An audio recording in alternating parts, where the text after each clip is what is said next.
श्रीमान मुरारी मदद हरे कृष्ण प्रभुजी दंड नमः ओम विष्णुपादाय कृष्णप्रेष्ठाय भूतले श्रीमते जयपताक स्वामिन् इति नामिने नमः आचार्यपादाय निताय कृपप्रदायिने गौरकथादामदाय नगरग्रामतारिणे नमः ओम विष्णुपादाय कृष्णप्रेष्ठाय भूतले श्रीमते भक्तिवेदांत स्वामिन् इति नामिने नमस्ते सारस्वते देवे गौरवाणी प्रचारिणे निर्विशेष शून्यवादी पाश्चात्य देश तारिणे जय श्री कृष्ण चैतन्य प्रभु नित्यानंद श्री अद्वैत गदाधर श्रीवासादि गौर भक्त वृंदा हरे कृष्णा कृष्णा कृष्णा हरे हरे हरे राम राम राम हरे हरे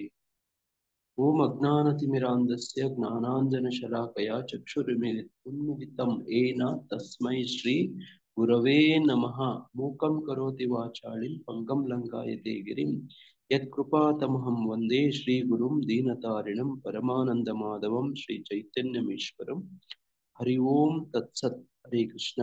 ಎಲ್ಲರಿಗೂ ದಿನದ ಗೀತಾರ್ಥ ಸ್ವಾರಸ್ಯ ಕಾರ್ಯಕ್ರಮಕ್ಕೆ ಮತ್ತೊಮ್ಮೆ ಸುಸ್ವಾಗತ.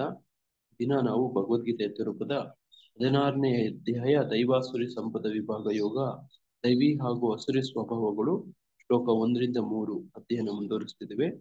ಈ ಶ್ಲೋಕದ ಅನುವಾದ ಹೀಗಿದೆ: ದೇವೋತ್ತಮ ಪರಮ ಪುರುಷನು ಹೀಗೆ ಹೇಳಿದನು, ಭರತ ವಂಶೋದನಾದ ಅರ್ಜುನನೇ, ಅಭಯ, ಅಸ್ತಿತ್ವದ ಶುದ್ಧಿ, ದಿವ್ಯಜ್ಞಾನವನ್ನು ಬೆಳೆಸಿಕೊಳ್ಳುವುದು, ದಾನ, ಆತ್ಮ ಸಂಯಮ, ಯಜ್ಞ, ವೇದ ಅಧ್ಯಯನ, ತಪಸ್ಸು, ಸರಳತೆ, ಹಿಂಸೆ, ಸತ್ಯ, ಕೋಪ ಮಾಡಿಕೊಳ್ಳುತ್ತಿರುವುದು, ತ್ಯಾಗ, ಶಾಂತಿ, ತಪ್ಪು ಹುಡುಕುವುದರಲ್ಲಿ ವಿಮುಖತೆ, ಎಲ್ಲ ಜೀವಿಗಳಲ್ಲಿ ದಯೆ, ದುರಾಶೆ ಇಲ್ಲದಿರುವುದು, ಮೃದು ಸ್ವಭಾವ, ಲಜ್ಜೆ, ದೃಢ ಸಂಕಲ್ಪ, ತೇಜಸ್ಸು, ಕ್ಷಮೆ, ಸ್ಥೈರ್ಯ, ಶುಚಿತ್ವ ಮತ್ತು ಅಸೂಯೆಯಿಂದಲೂ ಗೌರವಕ್ಕಾಗಿ ಆಸೆ ಪಡುವುದರಿಂದಲೂ ಮುಕ್ತವಾಗಿರುವುದು ಈ ದಿವ್ಯ ಗುಣಗಳು ದೈವಿ ಸ್ವಭಾವವಿರುವ ದೈವ ಸದೃಶ ಜನರಲ್ಲಿ ಇರುತ್ತದೆ. ಹರೇ ಕೃಷ್ಣ.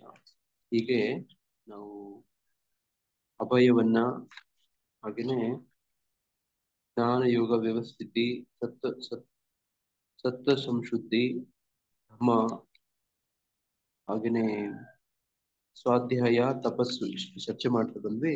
ನಿನ್ನೆ ದಿನ ತಪಸ್ಸನ್ನ ಚರ್ಚೆ ಮಾಡ್ತಿದ್ವಿ. ತಪಸ್ಸು ಬಗ್ಗೆ ಚರ್ಚೆ ಮಾಡ್ತಿದ್ದಾಗ ನನಗೆ ಆಮೇಲೆ ಕೆಲವೊಂದು ವಿಷಯಗಳು ಜ್ಞಾಪಕ ಬರ್ತಿತ್ತು. ತಪಸ್ಸು ಭಗವಂತನಿಗೆ ತುಂಬಾ ಇಷ್ಟನಾ? ನಿಮ್ ತಪಸ್ಸಿಂದಾನೇ ಭಗವಂತ ಒಲಿತಾನ? ನೀವು ತಪಸ್ ಮಾಡ್ಬಿಟ್ರೆ ಭಗವಂತನಿಗೆ ಖುಷಿ ಆಗತ್ತಾ? ಭಕ್ತಿ ಸೇವೆಯಿಂದ ಖುಷಿ ಆಗ್ತಾನೆ ಪ್ರಭು.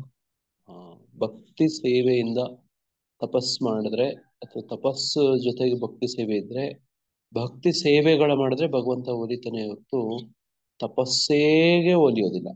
ಅದಕ್ಕೆ ಈ ಅಸುರರೆಲ್ಲರೂ ಉಗ್ರ ತಪಸ್ ಮಾಡ್ತಾರೆ, ಭಗವಂತ ಪ್ರತ್ಯಕ್ಷ ಆಗೋದಿಲ್ಲ. ಅವ್ರು ಭಗವಂತನ ಕೃಷ್ಣನಿಗೂ ಕೂಡ ಅವ್ರು ತಪಸ್ ಮಾಡೋದಿಲ್ಲ. ಅವ್ರು ಯಾರ್ಯಾರಿಗೋ ಕಠಿಣ ತಪಸ್ ಮಾಡ್ತಾರೆ. ನೋಡಿ, ನಮ್ಮ ಚೈತನ್ಯ ಚರಿತಾಮೃತದಲ್ಲಿ ಕೆಲವೊಂದು ತಪಸ್ವಿಗಳ ಉದಾಹರಣೆ ಬರುತ್ತೆ. ಯಾರಿಗಾದ್ರು ಯಾವ್ದಾದ್ರು ಲೀಲೆ ಗೊತ್ತಾ? ಚೈತನ್ಯ ಮಹಾಪ್ರಭು ಅವರು ಒಬ್ರು ಬರೀ ಹಾಲು ಕುಡ್ಕೊಂಡೆ ತಪಸ್ ಮಾಡ್ತಾ ಇದ್ದಾರೆ ಅಂತ ಹೇಳ್ತಾರೆ. ಅವ್ರು ಚೈತನ್ಯ ಮಹಾಪ್ರಭು ಹೇಳ್ತಾರೆ, ಅವ್ರು ಬರೀ ಹಾಲು ಕುಡ್ಕೊಂಡೆ ತಪಸ್ ಮಾಡ್ತಾ ಇದ್ದಾರೆ. ನೋಡಿ, ಹಾಲು ಕುಡ್ದು ಅದಕ್ಕೆ ಚೈತನ್ಯ ನೋಡಿ, ಮಹಾಪ್ರಭು ಒಂದು ಕಾರಣಕ್ಕೆ ನಾನು ಚೈತನ್ಯ ಮಹಾಪ್ರಭುಗಳ ಆ ಒಂದು ದಿವ್ಯ ಸಂಕೀರ್ತನೆ, ಆ ನೃತ್ಯ ನೋಡಿ, ಆ ಒಂದು ಸಂಗಡ ಸಿಗೋಕೆ ಬಯಸ್ತಿರ್ತಾನೆ. ನಾನು ಒಬ್ಬ ದೊಡ್ಡ ತಪಸ್ವಿ, ನಾನು ಹಾಲು ಕುಡ್ಕೊಂಡೇ ಇದ್ದೀನಿ, ಹಾಲು ಕುಡಿಯೋ ಬ್ರಹ್ಮಚಾರಿ ನಾನು. ನೋಡಿ, ಆತ ಬ್ರಹ್ಮಚಾರಿ ಕೂಡ, ನೋಡಿ ಆತ ತಪಸ್ವಿ ಕೂಡ, ಹಾಲು ಕುಡ್ಕೊಂಡೇ ಇರುವಂತದ್ದು. ಅದನ್ನೇ ಭಾಗವತದಲ್ಲಿ ಹಾಲು ಕುಡ್ಕೊಂಡು ಮಾಡುವಂತ ಒಂದು ವ್ರತದಿಂದ ಯಾರೋ ಒಬ್ರು ಏನೋ ಒಂದು ಪಯೋವ್ರತದಿಂದ ಯಾರ ವಾಮನ ಅವತಾರ ಆಯ್ತು. ನೋಡಿ, ಇದೆಲ್ಲ ಹಿನ್ನೆಲೆ ಮುನ್ನೆಲೆ ಒಂದು ಕನೆಕ್ಟ್ ಮಾಡ್ಕೊಂಡ್ರೆ ಬಹಳ ವಿಶೇಷ ಅನ್ಸುತ್ತೆ. ನೋಡಿ, ಅಲ್ಲಿ ಪಯೋವ್ರತ ಬಹುಶಃ ಅವ್ರು ಎಷ್ಟು ದಿನ ಮಾಡ್ತಾರೆ ಮಾತಾಜಿ? ಯಾರಾದ್ರೂ ಜ್ಞಾಪಕ ಇದೆಯಾ? 24 ದಿವಸ ಪ್ರಭುಜಿ. 13 ದಿನ ಅಂತೇಳಿ. 15-13 ಇರಬಹುದು. ಜಸ್ಟ್ ಹುಡುಕು ನೋಡಿ, 15 ಇರಬಹುದು. ನನಗೆ ಸರಿಯಾಗಿ ಜ್ಞಾಪಕ ಇಲ್ಲ, ಒಟ್ಟು ತುಂಬಾ ಕಡಿಮೆ, 20ಗಿಂತಲೂ ಕಡಿಮೆ, 15 ಇರ್ಬೋದು ಅಥವಾ 16. 15 ಹಾ, ಎಷ್ಟೋ ಒಂದು ಕಡಿಮೆ ದಿನ ಅಂತ ಅನ್ಕೊಳ್ಳಿ.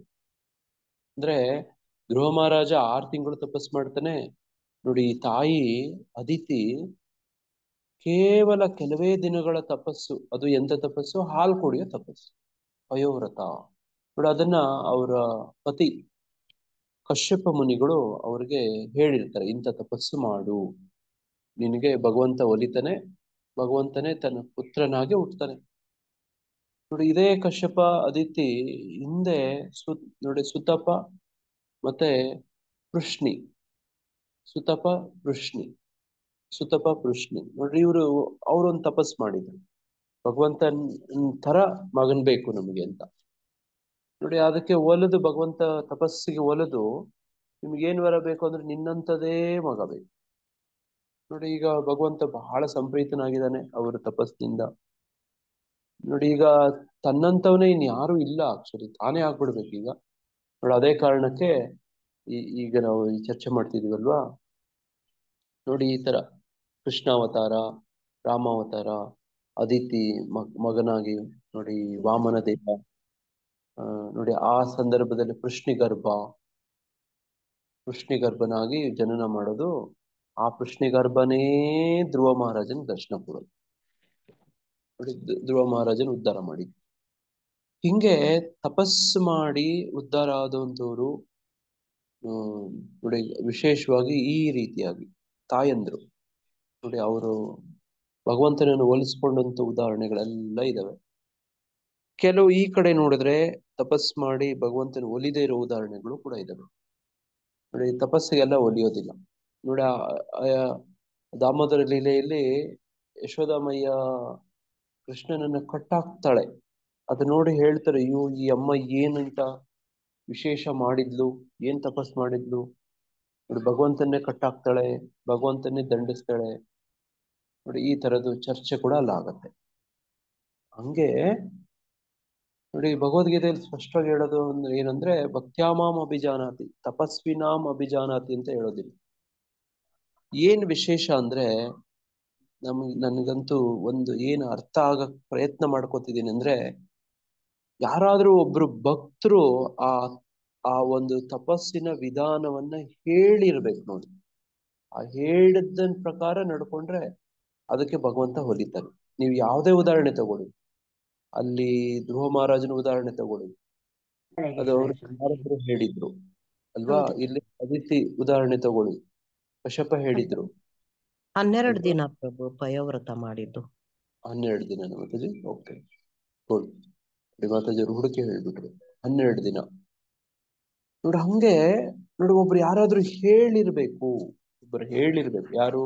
ಅವ್ರ ಭಕ್ತರಾಗಿರ್ಬೇಕು, ಯಾರ್ಯಾರೋ XYZ ಅಲ್ಲ ನೋಡಿ. ರಾವಣನ್ಗೂ ಕೂಡ ಯಾರೋ ಒಬ್ರು ತಪಸ್ ಮಾಡು ಅಂತ ಹೇಳಿರ್ತಾರೆ. ಯಾರು ಹೇಳಿರ್ತಾರೆ? ಅವ್ರ ಅಮ್ಮನೇ ಹೇಳಿರ್ತಾರೆ. ಅವ್ರಮ್ಮನೇ ಹೇಳಿರ್ತಾಳೆ. ಅವ್ರಮ್ಮ ಭಕ್ತೇನಾ? ಇಲ್ಲ ಪ್ರಭುಜಿ, ಕೈಕಸಿ ಇಲ್ಲ ಪ್ರಭುಜಿ, ಅವ್ರು ರಾಕ್ಷಸಿ ಪ್ರಭು. ರಾಕ್ಷಸಿ ಪ್ರಭುಜಿ. ರಾಕ್ಷಸಿ ಯಾಕೆ ನೋಡಿ. ನೋಡಿ, ಹಿಂಗೆ ವ್ಯತ್ಯಾಸ ಆಗುತ್ತೆ ನೋಡಿ. ಹಂಗೆ ಹಿರಣ್ಯಕಶಿಪಿಗೆ ಯಾರು ಹೇಳಿದ್ರು? ಯಾರು ಹೇಳೇ ಇರ್ಲಿಲ್ಲ, ನನ್ಗೆ ಗೊತ್ತಿರೋಂಗೆ ಯಾರು ಹೇಳಿಲ್ಲ. ಅಲ್ಲಿ ಯಾರಾದ್ರೂ ಹುಡುಕಾದ್ರೂ ಬೇಕಾದ್ರೆ ನೋಡ್ಬೋದು, ನನಗೆ ಗೊತ್ತಿರೋಂಗೆ ಯಾರು ಹೋದ ಹೇಳಿಲ್ಲ. ವಾರ ಸುಂದರ್ ನಿತ್ಯಾನಂದ ಪ್ರಭು ಹೇಳ್ತಾ ಇದ್ರು ಪ್ರಭು, ಅವರು ತಪೋಬಲ ಯಾವ ತರ ತುಂಬಾ ಸ್ಟ್ರಾಂಗ್ ಆಗಿತ್ತು ಅಂತ ಹೇಳಿದ್ರೆ, ಹೋದ ಜನ್ಮದಲ್ಲಿ ಅವರು ವೈಕುಂಠದಲ್ಲಿದ್ರು ಅಂತ ಹೇಳಿದ್ರು ಪ್ರಭು. ಹಾ, ಹೌದೌದು ನೋಡಿ. ಜಯ ಅವರು ವಿಜಯರಾಗಿರ್ತಾರಲ್ಲ ಪ್ರಭು. ಇರ್ತಾರೆ ನೋಡಿ. ಹಂಗೆ ಅಲ್ಲಿ ಯಾರು ಹೇಳಿರೋದಿಲ್ಲ ನನ್ಗೆ ಗೊತ್ತಿರೋಂಗೆ ನೋಡಿ. ವಾಲ್ಮೀಕಿಗೆ ಯಾರು ಹೇಳಿದ್ರು? ನಾರದರು ಹೇಳ್ತಾರೆ ಪ್ರಭುಜಿ. ನಾರದ್ರು ಹೇಳ್ತಾರೆ ನೋಡಿ. ಅವ್ರಿಗೆ ಭಗವಂತ ನಾಮ ರಾಮ ಅಂತ ಹೇಳಕ್ ಗೊತ್ತಾಗಲ್ಲ, ಮರ ಅಂತ ಅದ್ರ ಜಪ್ಸಕ್ ಹೇಳಕ್ ನೋಡಿ. ಅದ್ರ ಉಲ್ಟಾ ಪಲ್ಟಾ ಆದ್ರೂ ಸರಿ ನೋಡಿ. ಅದು ನಾರದರು ಹೇಳಿದ್ರೆ ಅದಕ್ಕೆ ಒಂದು ಶಕ್ತಿ ನೋಡಿ. ಅದಕ್ಕೆ ನಾವು ಹಿಂದೆ ನೋಡಿ ಒಂದ್ಸತಿ ಹೇಳ್ತಿದ್ದು, ಭಗವಂತನ ಭಕ್ತರ ಅಥವಾ ಭಗವಂತನ ಆದೇಶದ ಜೊತೆಗೆ ಅದರ ಪಾಲನೆ ಮಾಡುವಂತ ಒಂದು ಶಕ್ತಿ ಕೂಡ ಅದ್ರ ಒಳಗಡೆ ಕಿಟ್ ತರ ಸೇರ್ಕೊಂಡು ಬಂದಿರತ್ತೆ ನೋಡಿ.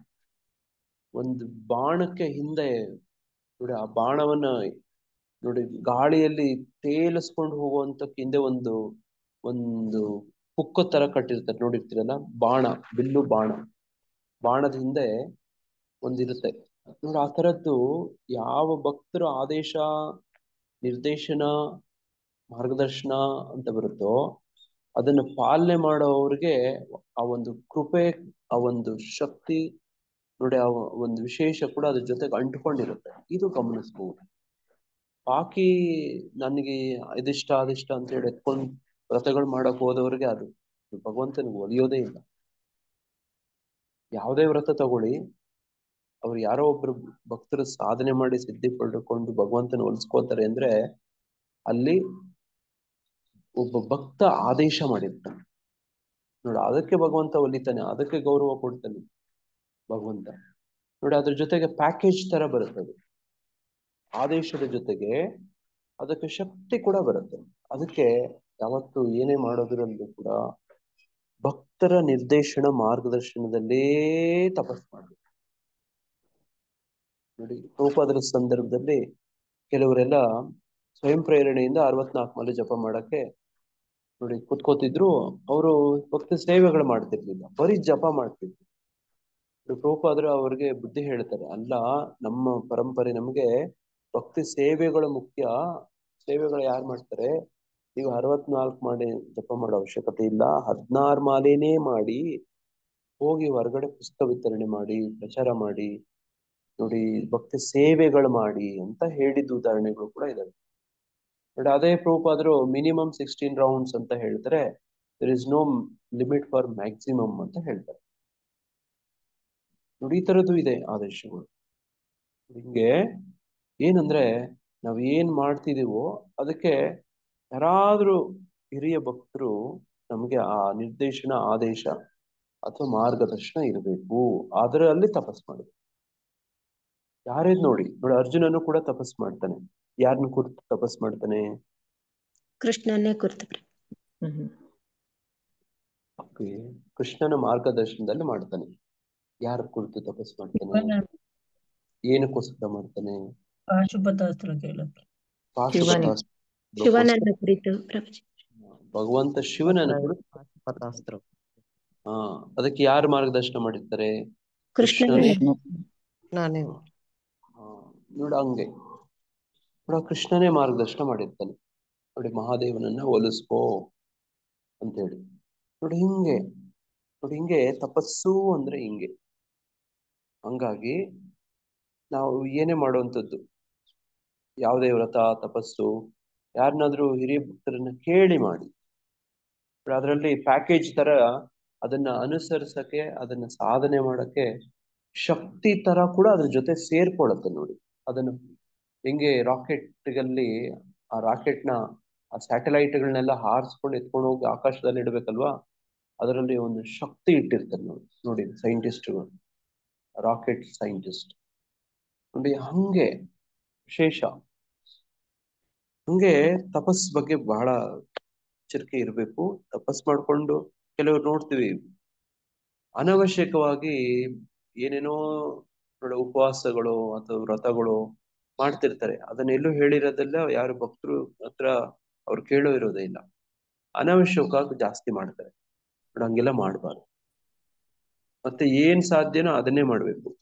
ಸಾಧ್ಯವಾದಿದ್ದು ಅಸಾಧ್ಯವಾಗೋದಕ್ಕೆಲ್ಲನು ಸುಮ್ಮನೆ ಮಾಡಕ್ಕೆಲ್ಲ ಹೋಗ್ಬಾರ್ದು ನೋಡಿ. ಈಗ ಈ ಭೀಷ್ಮ ಪಂಚಕ ಅಂತ ಬರುತ್ತೆ.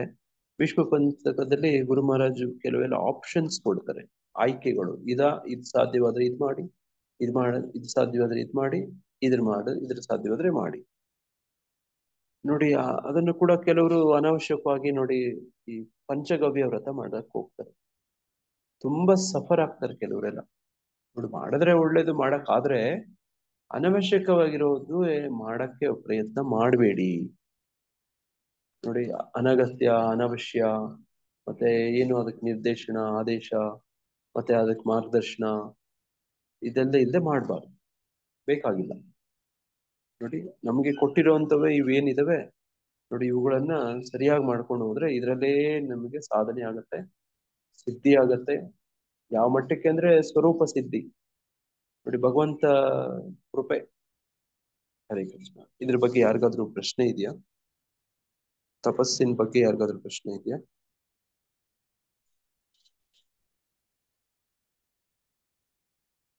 ಹರೇ ಕೃಷ್ಣ. ಹರೇ ಏನಿದ್ರೆ ಕೃಷ್ಣ ಪ್ರಭು, ನಾವು ಬೇರೆ ದೇವ್ರಿಗೆ ಪೂಜೆ ಮಾಡಬಾರ್ದು, ಭಗವಂತನ್ಗೇನೆ ಮಾಡ್ಬೇಕು ಅಂತ ನೆನ್ನೆನೂ ರಾತ್ರಿ ಮಲಗುವ ಮುನ್ನ ಮಾಧವ ನೆನ್ನೆಯಲ್ಲಿ ಆ ಮಾತಾಜಿ ಹೇಳಿದ್ರು. ಹಾ, ನೀವು ಮಾಡ್ತೀರಿ, ಪೂಜೆ ಮಾಡ್ತೀರಿ, ಮಾಡ್ಬೇಕಾಗಿದೆ, ಮಾಡ್ತೀವಿ ಅಂದ್ರೆ ಬೇಕಿದ್ರೆ ಮಾಡಿ. ಆದ್ರೆ ಭಗವಂತನ ಕೃಷ್ಣನ ಭಕ್ತಿ ಕೃಪೆಯನ್ನ ಕೇಳುತ್ತಾ ಮಾಡ್ಬೋದು ಮಾತಾಜಿ. ಕಾತ್ಯಾಯಿನಿ ವ್ರತ ಮಾಡಿದ್ರು, ಗೋಪಿಕಾ ಕನ್ಯೆಯರು ಕಾತ್ಯಾಯಿನಿ ವ್ರತ ಮಾಡಿದ್ರು ನೋಡಿ. ಈ ಬ್ರಜವಾಸಿಗಳು ಎಲ್ಲರೂ ಗೋಪೇಶ್ವರ ಮಹಾದೇವನಿಗೆ ಪ್ರಾರ್ಥನೆ ಮಾಡ್ಕೋತಿದ್ರು. ಏನಕ್ಕೋಸ್ಕರ ಅಲ್ವಾ? ನೋಡಿ, ಈ ತರದ್ದು ಕೂಡ ಉದಾಹರಣೆಗಳಿದಾವೆ. ಮಾಡಬಾರ್ದು ಅಂದ್ರೆ ಅಂತಲ್ಲ. ಆ ನೋಡಿ, ಏನಾದ್ರೂ ಮಾಡ್ಬೇಕು ಅನ್ಸಿದ್ರೆ ಮಾಡ್ತೀವಿ ಅಂದ್ರೆ ಬೇಕಿದ್ರೆ ಮಾಡ್ಬೋದಿದ್ರೆ ಮಾಡ್ಬೋದು. ಭಗವದ್ಗೀತೆಯಲ್ಲಿ ಹೇಳ್ತಾನೆ, ಸರ್ವಧರ್ಮಾನ್ ಪರಿತ್ಯಜ್ಯ ಮಾಮೇಕಂ ಶರಣಂ ವ್ರಜ. ಅಹಂ ತ್ವಾಂ ಸರ್ವ ಪಾಪೇಭ್ಯೋ ಮೋಕ್ಷಾಯಿಷ್ಯಾಮಿ ಮಾ ಶುಚ ಅಂತ ಹೇಳ್ತಾರೆ ನೋಡಿ. ಹಂಗೆ ಯಾರಿಗಾದ್ರೂ ಮಾಡ್ಬೇಕು ಅಂತ ಅನ್ಸಿದ್ರೆ ಬೇಕಿದ್ರೆ ಮಾಡ್ಬೋದು. ಮಾಡಿದ್ರೆ ಅವ್ರ ಉದ್ದೇಶ ಇದಾಗಿರ್ಬೇಕಷ್ಟೇನೆ ನೋಡಿ. ಹಂಗೆ ಮಾತಾಜಿ ಆ ತರ ಬೇಕಾದ್ರೆ ಓಕೆ ಮಾಡಿ. ಓಕೆ ಪ್ರಭು. ಹರೇ ಕೃಷ್ಣ. ದಂಡ ಪ್ರಣಾಮ. ಆಮೇಲೆ ಎಲ್ಲಾ ದೇವ್ರು ಮಾಡ್ತೀವಿ ಪ್ರಭುಜಿ. ಹಾ ನೋಡಿ, ಯಾವ ದೇವ್ರನ್ನೇ ಮಾಡಿ ಆದ್ರೆ ಭಗವಂತನ ಭಕ್ತಿಗೋಸ್ಕರ ಮಾಡಿ. ಹರೇ ಕೃಷ್ಣ ಪ್ರಭು. ಹೌದು ಪ್ರಭು. ಹರೇ ಕೃಷ್ಣ ಪ್ರಭು. ಎಲ್ಲಾ ದೇವ್ರಿಗೂ ಮಾಡಿದ್ರು ಕೂಡ ಭಗವಂತನ ಭಕ್ತಿ ಕೊಡು ಅಂತ ಕೇಳ್ಬೇಕು ಅಲ್ಲ ಪ್ರಭು?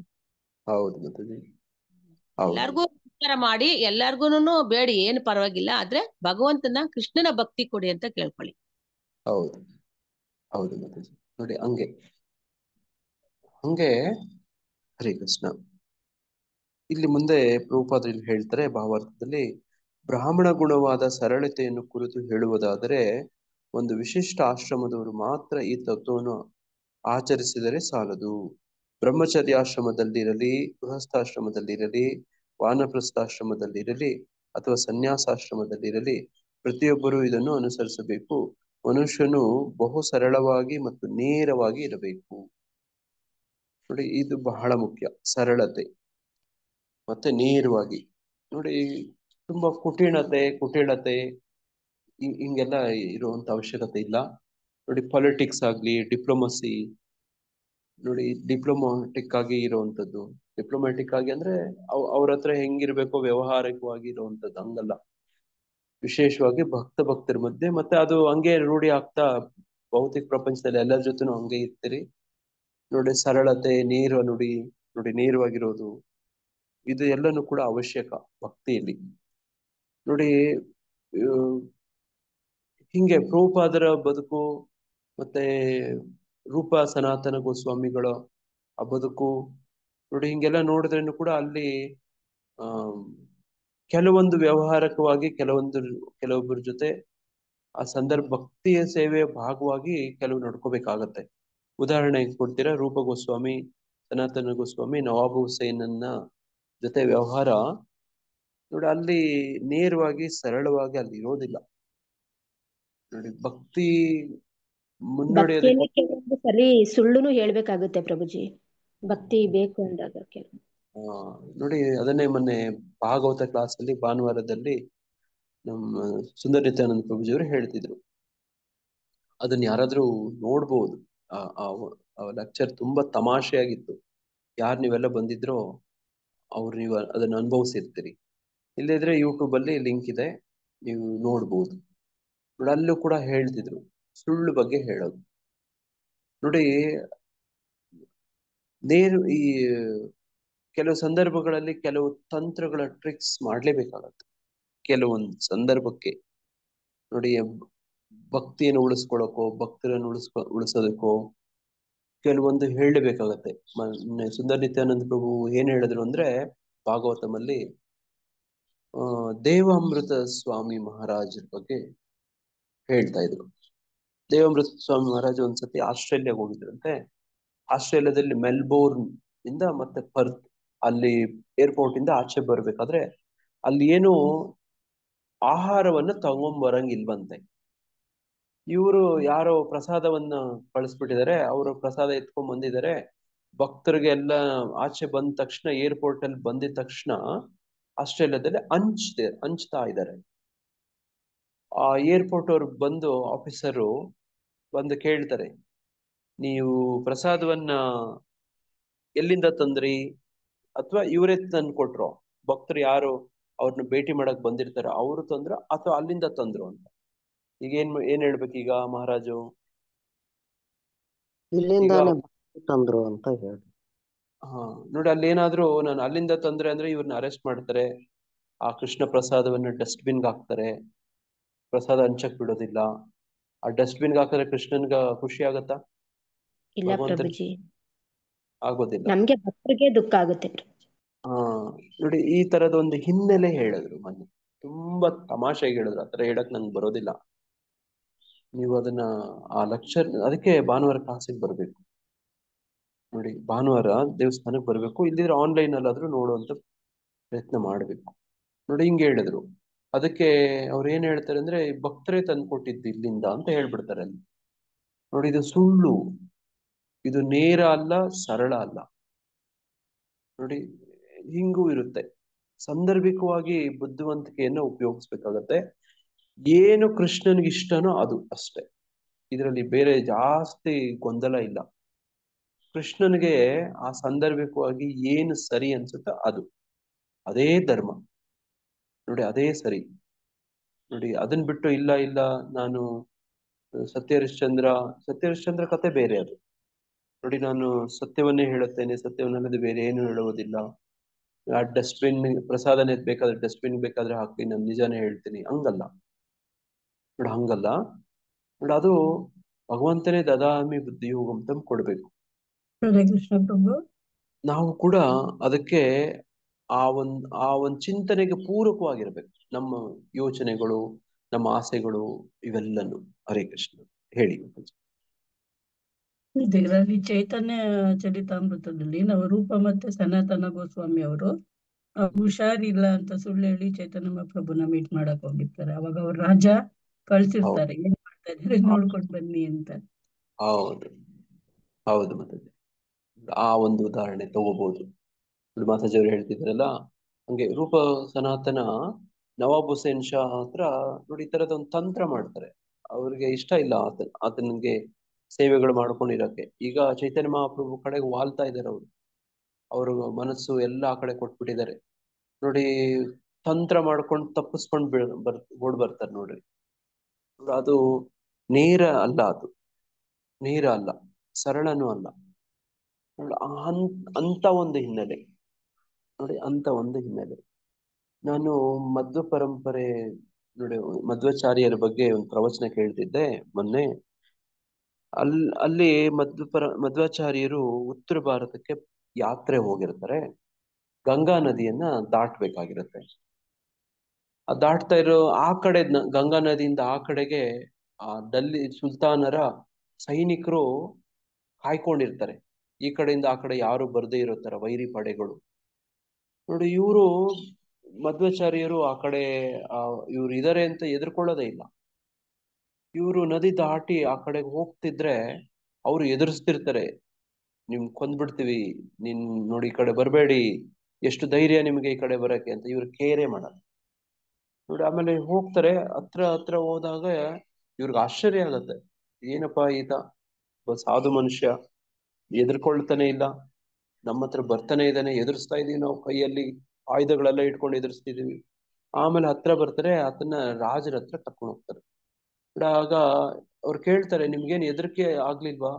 ನಾವೆಲ್ಲ ನೋಡಿ ಆಯುಧಗಳೆಲ್ಲ ಇಟ್ಕೊಂಡಿದೀವಿ, ನೀವ್ ಈ ಕಡೆ ಬಂದ್ರೆ ಕತ್ತರಿಸಾಕ್ಬಿಡ್ತೀವಿ ಅಂತ ಹೇಳಿ ನಾವು ಎದುರಿಸ್ತಾ ಇದೀವಿ, ನಿಮ್ಗೇನ್ ಭಯನೇ ಇಲ್ವಾ ಅಂತ ಕೇಳ್ತಾರೆ.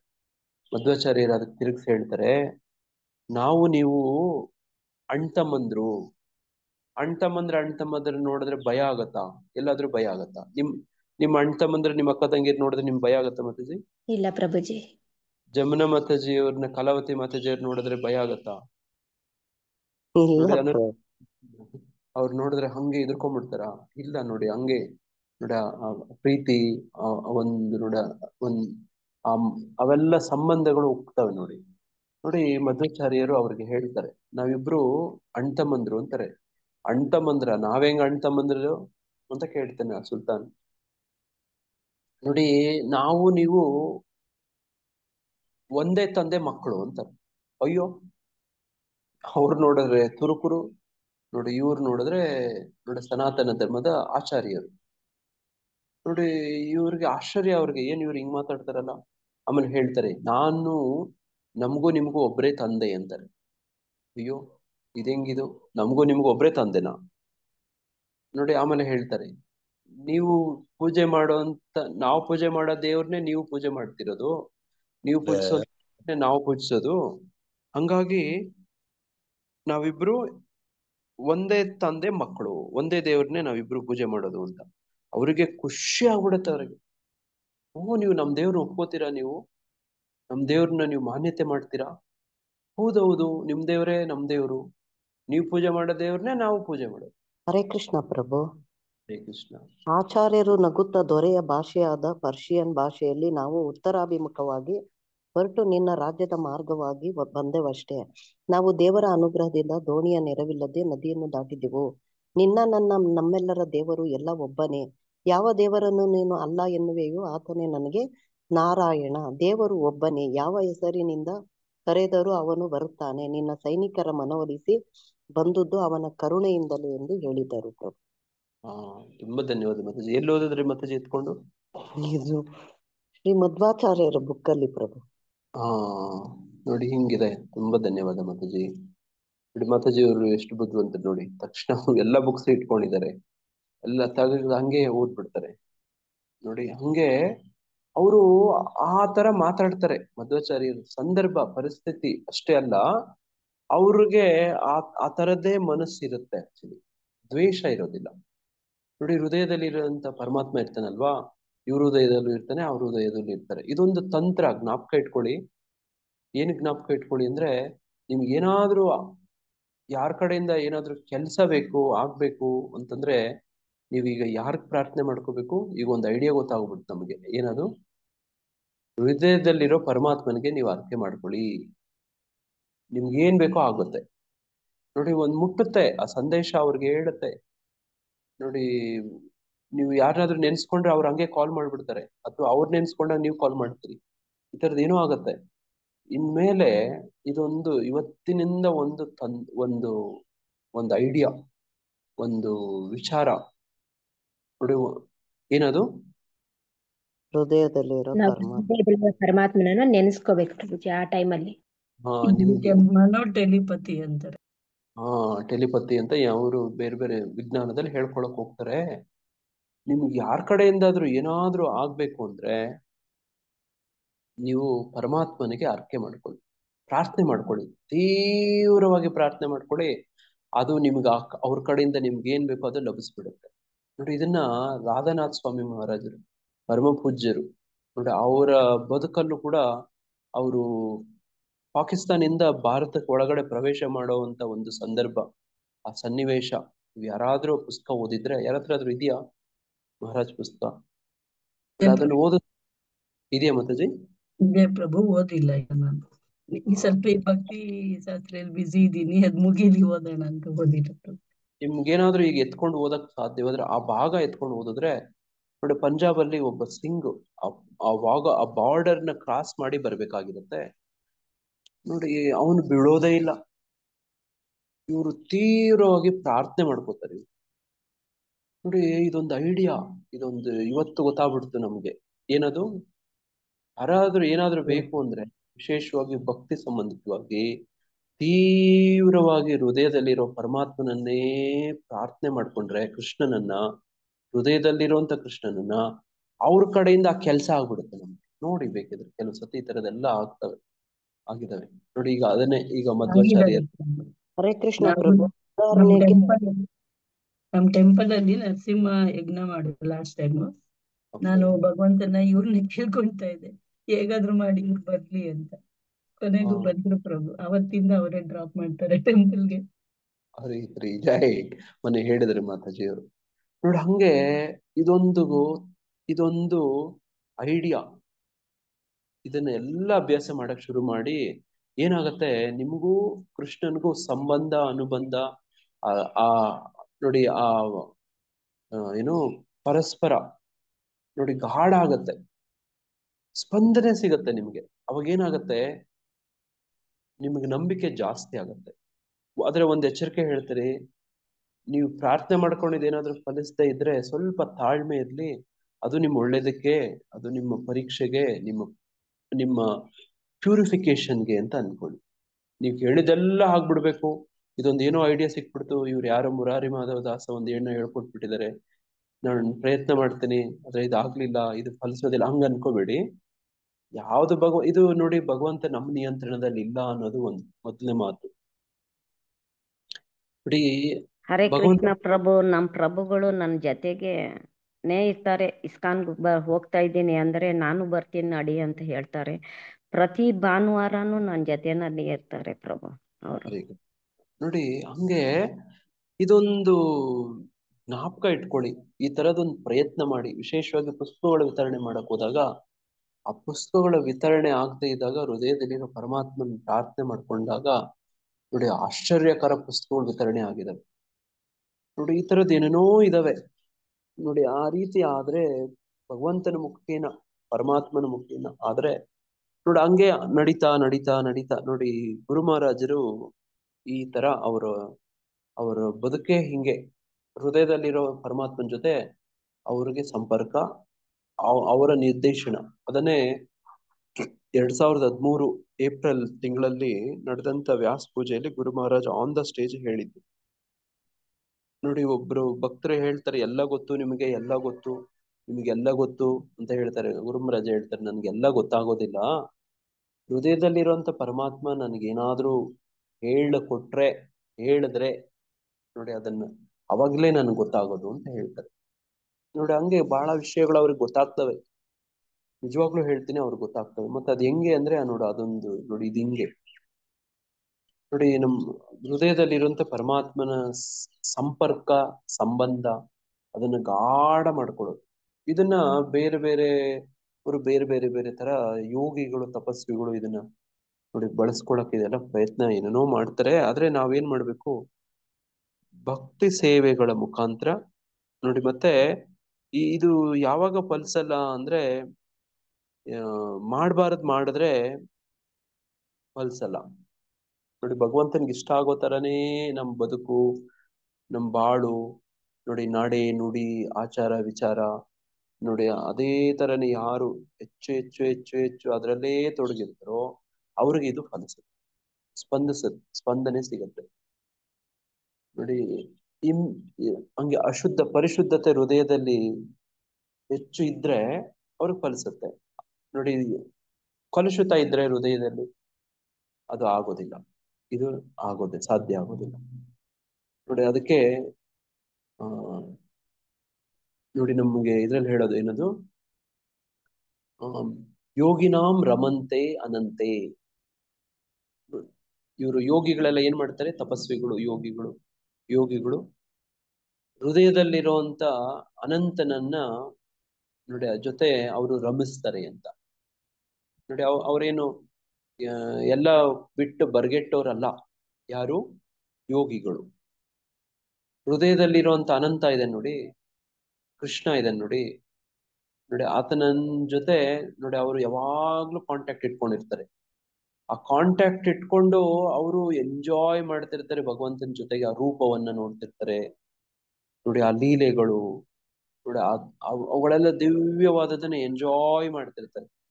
ಈ ಯೋಗಿಗಳೆಲ್ಲನು ಎಲ್ಲ ಬಿಟ್ಟು ಬರ್ಗೆಟ್ಕೊಂಡು ಕೂತಿರ್ತಾರೆ ಅನ್ಕೋಬೇಡಿ, ಅವರು ತುಂಬಾ ಎಂಜಾಯ್ ಮಾಡ್ತಾರೆ ನೋಡ. ಎಷ್ಟು ಇರುತ್ತೆ ಆ ಎಂಜಾಯ್ಮೆಂಟ್, ಯಾವ ಮಟ್ಟಕ್ಕೆ ಅಂತಂದ್ರೆ, ಈ ಭೌತಿಕ ಎಲ್ಲವೆಲ್ಲ ತುಚ್ಛ ಅನ್ಸುತ್ತೆ ಅವ್ರಿಗೆ, ತುಚ್ಛ ನೋಡಿ, ಇವೆಲ್ಲನೂ ಏನು ಅಲ್ಲ ಅನ್ಸುತ್ತೆ ಅವರು.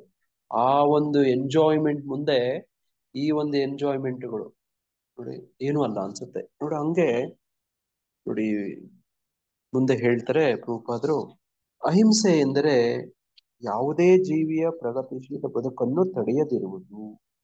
ನೋಡಿ, ನಾವೇನಾದ್ರೂ ಬೇರೆಯವ್ರಿಗೆ ಹಿಂಸೆ ಮಾಡಿದ್ರೆ, ನೋಡಿ ನಮ್ಮ ಸನಾತನ ಗೋಸ್ವಾಮಿಗಳು, ರೂಪ ಗೋಸ್ವಾಮಿಗಳು, ಈಗ ಹೇಳಿದ್ನಲ್ಲ, ಈ ತರದ್ದು ಒಂದು ದಿವ್ಯ ಸ್ಥಿತಿಯಲ್ಲಿ, ಆ ಒಂದು ಪರಿಶುದ್ಧ ಸ್ಥಿತಿಯಲ್ಲಿ ರಾಧಾಕೃಷ್ಣರ ವೈಯಕ್ತಿಕ ಆ ಲೀಲೆಗಳನ್ನ ನೋಡ್ತಾ ಇರ್ತಾರೆ.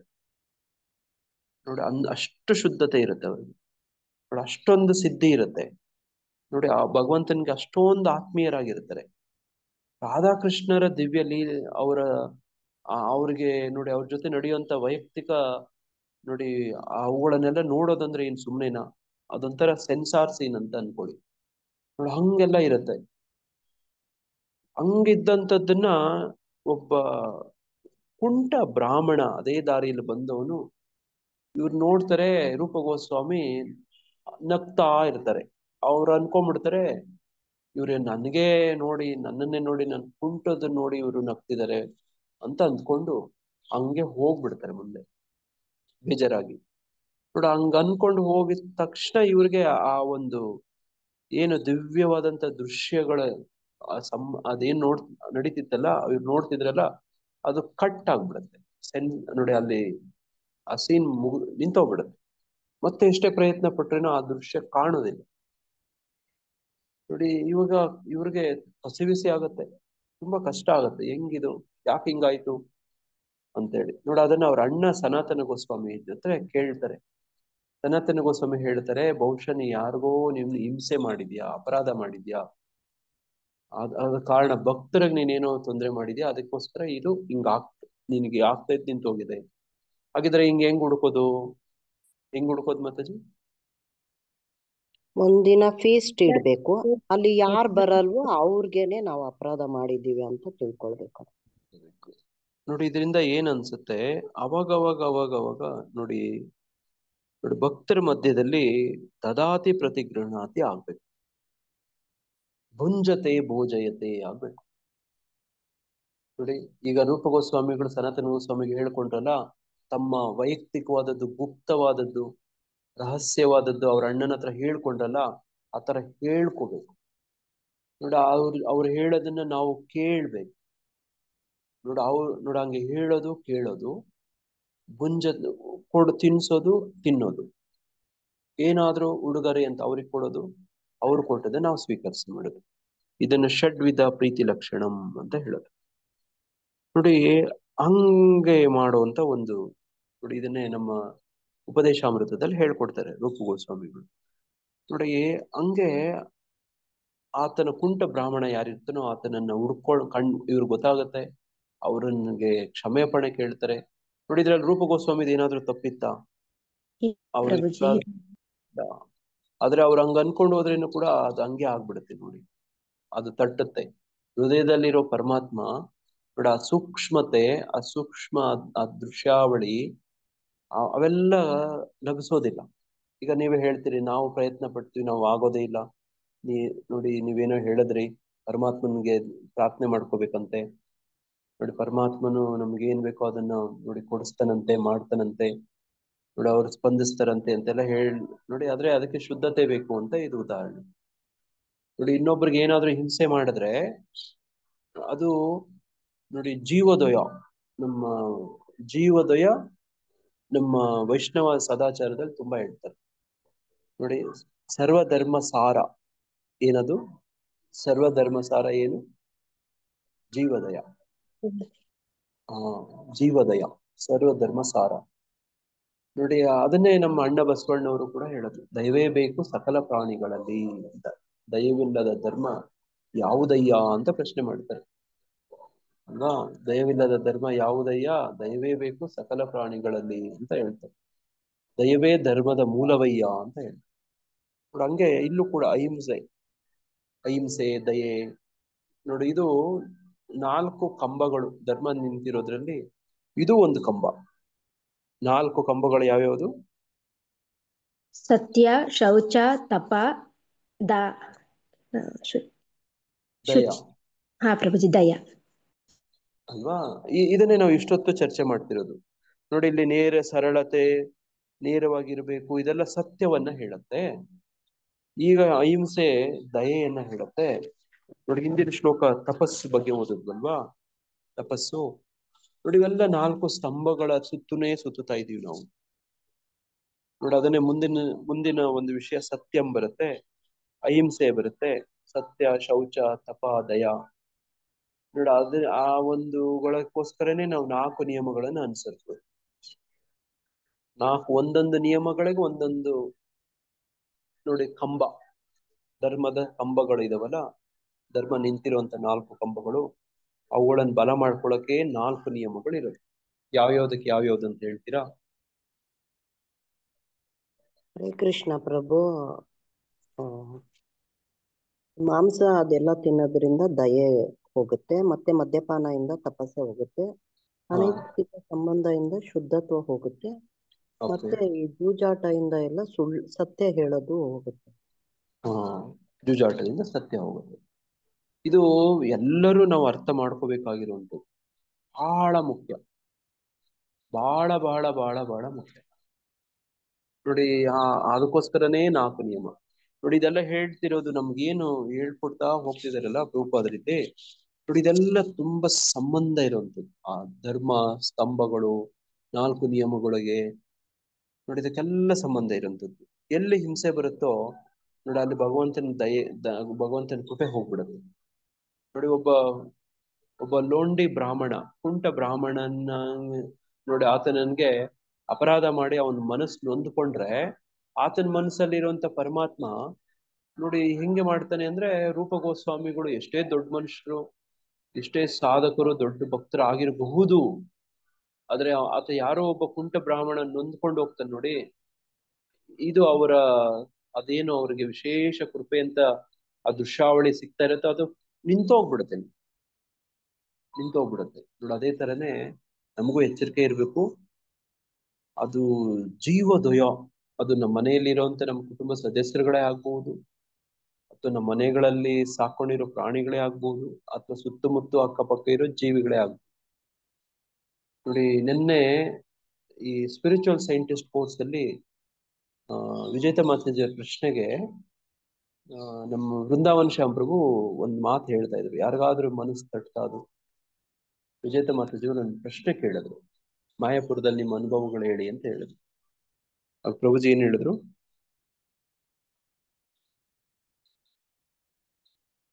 ವಿಜೇತ ಮಾತಾಜಿಯವರೆಲ್ಲ ಗ್ರೂಪ್ ಬಂದೇ ಇಲ್ಲ, ಇನ್ನು ಜಾಯಿನ್ ಆಗಿಲ್ಲ. ಏನ್ ಹೇಳಿದ್ರು?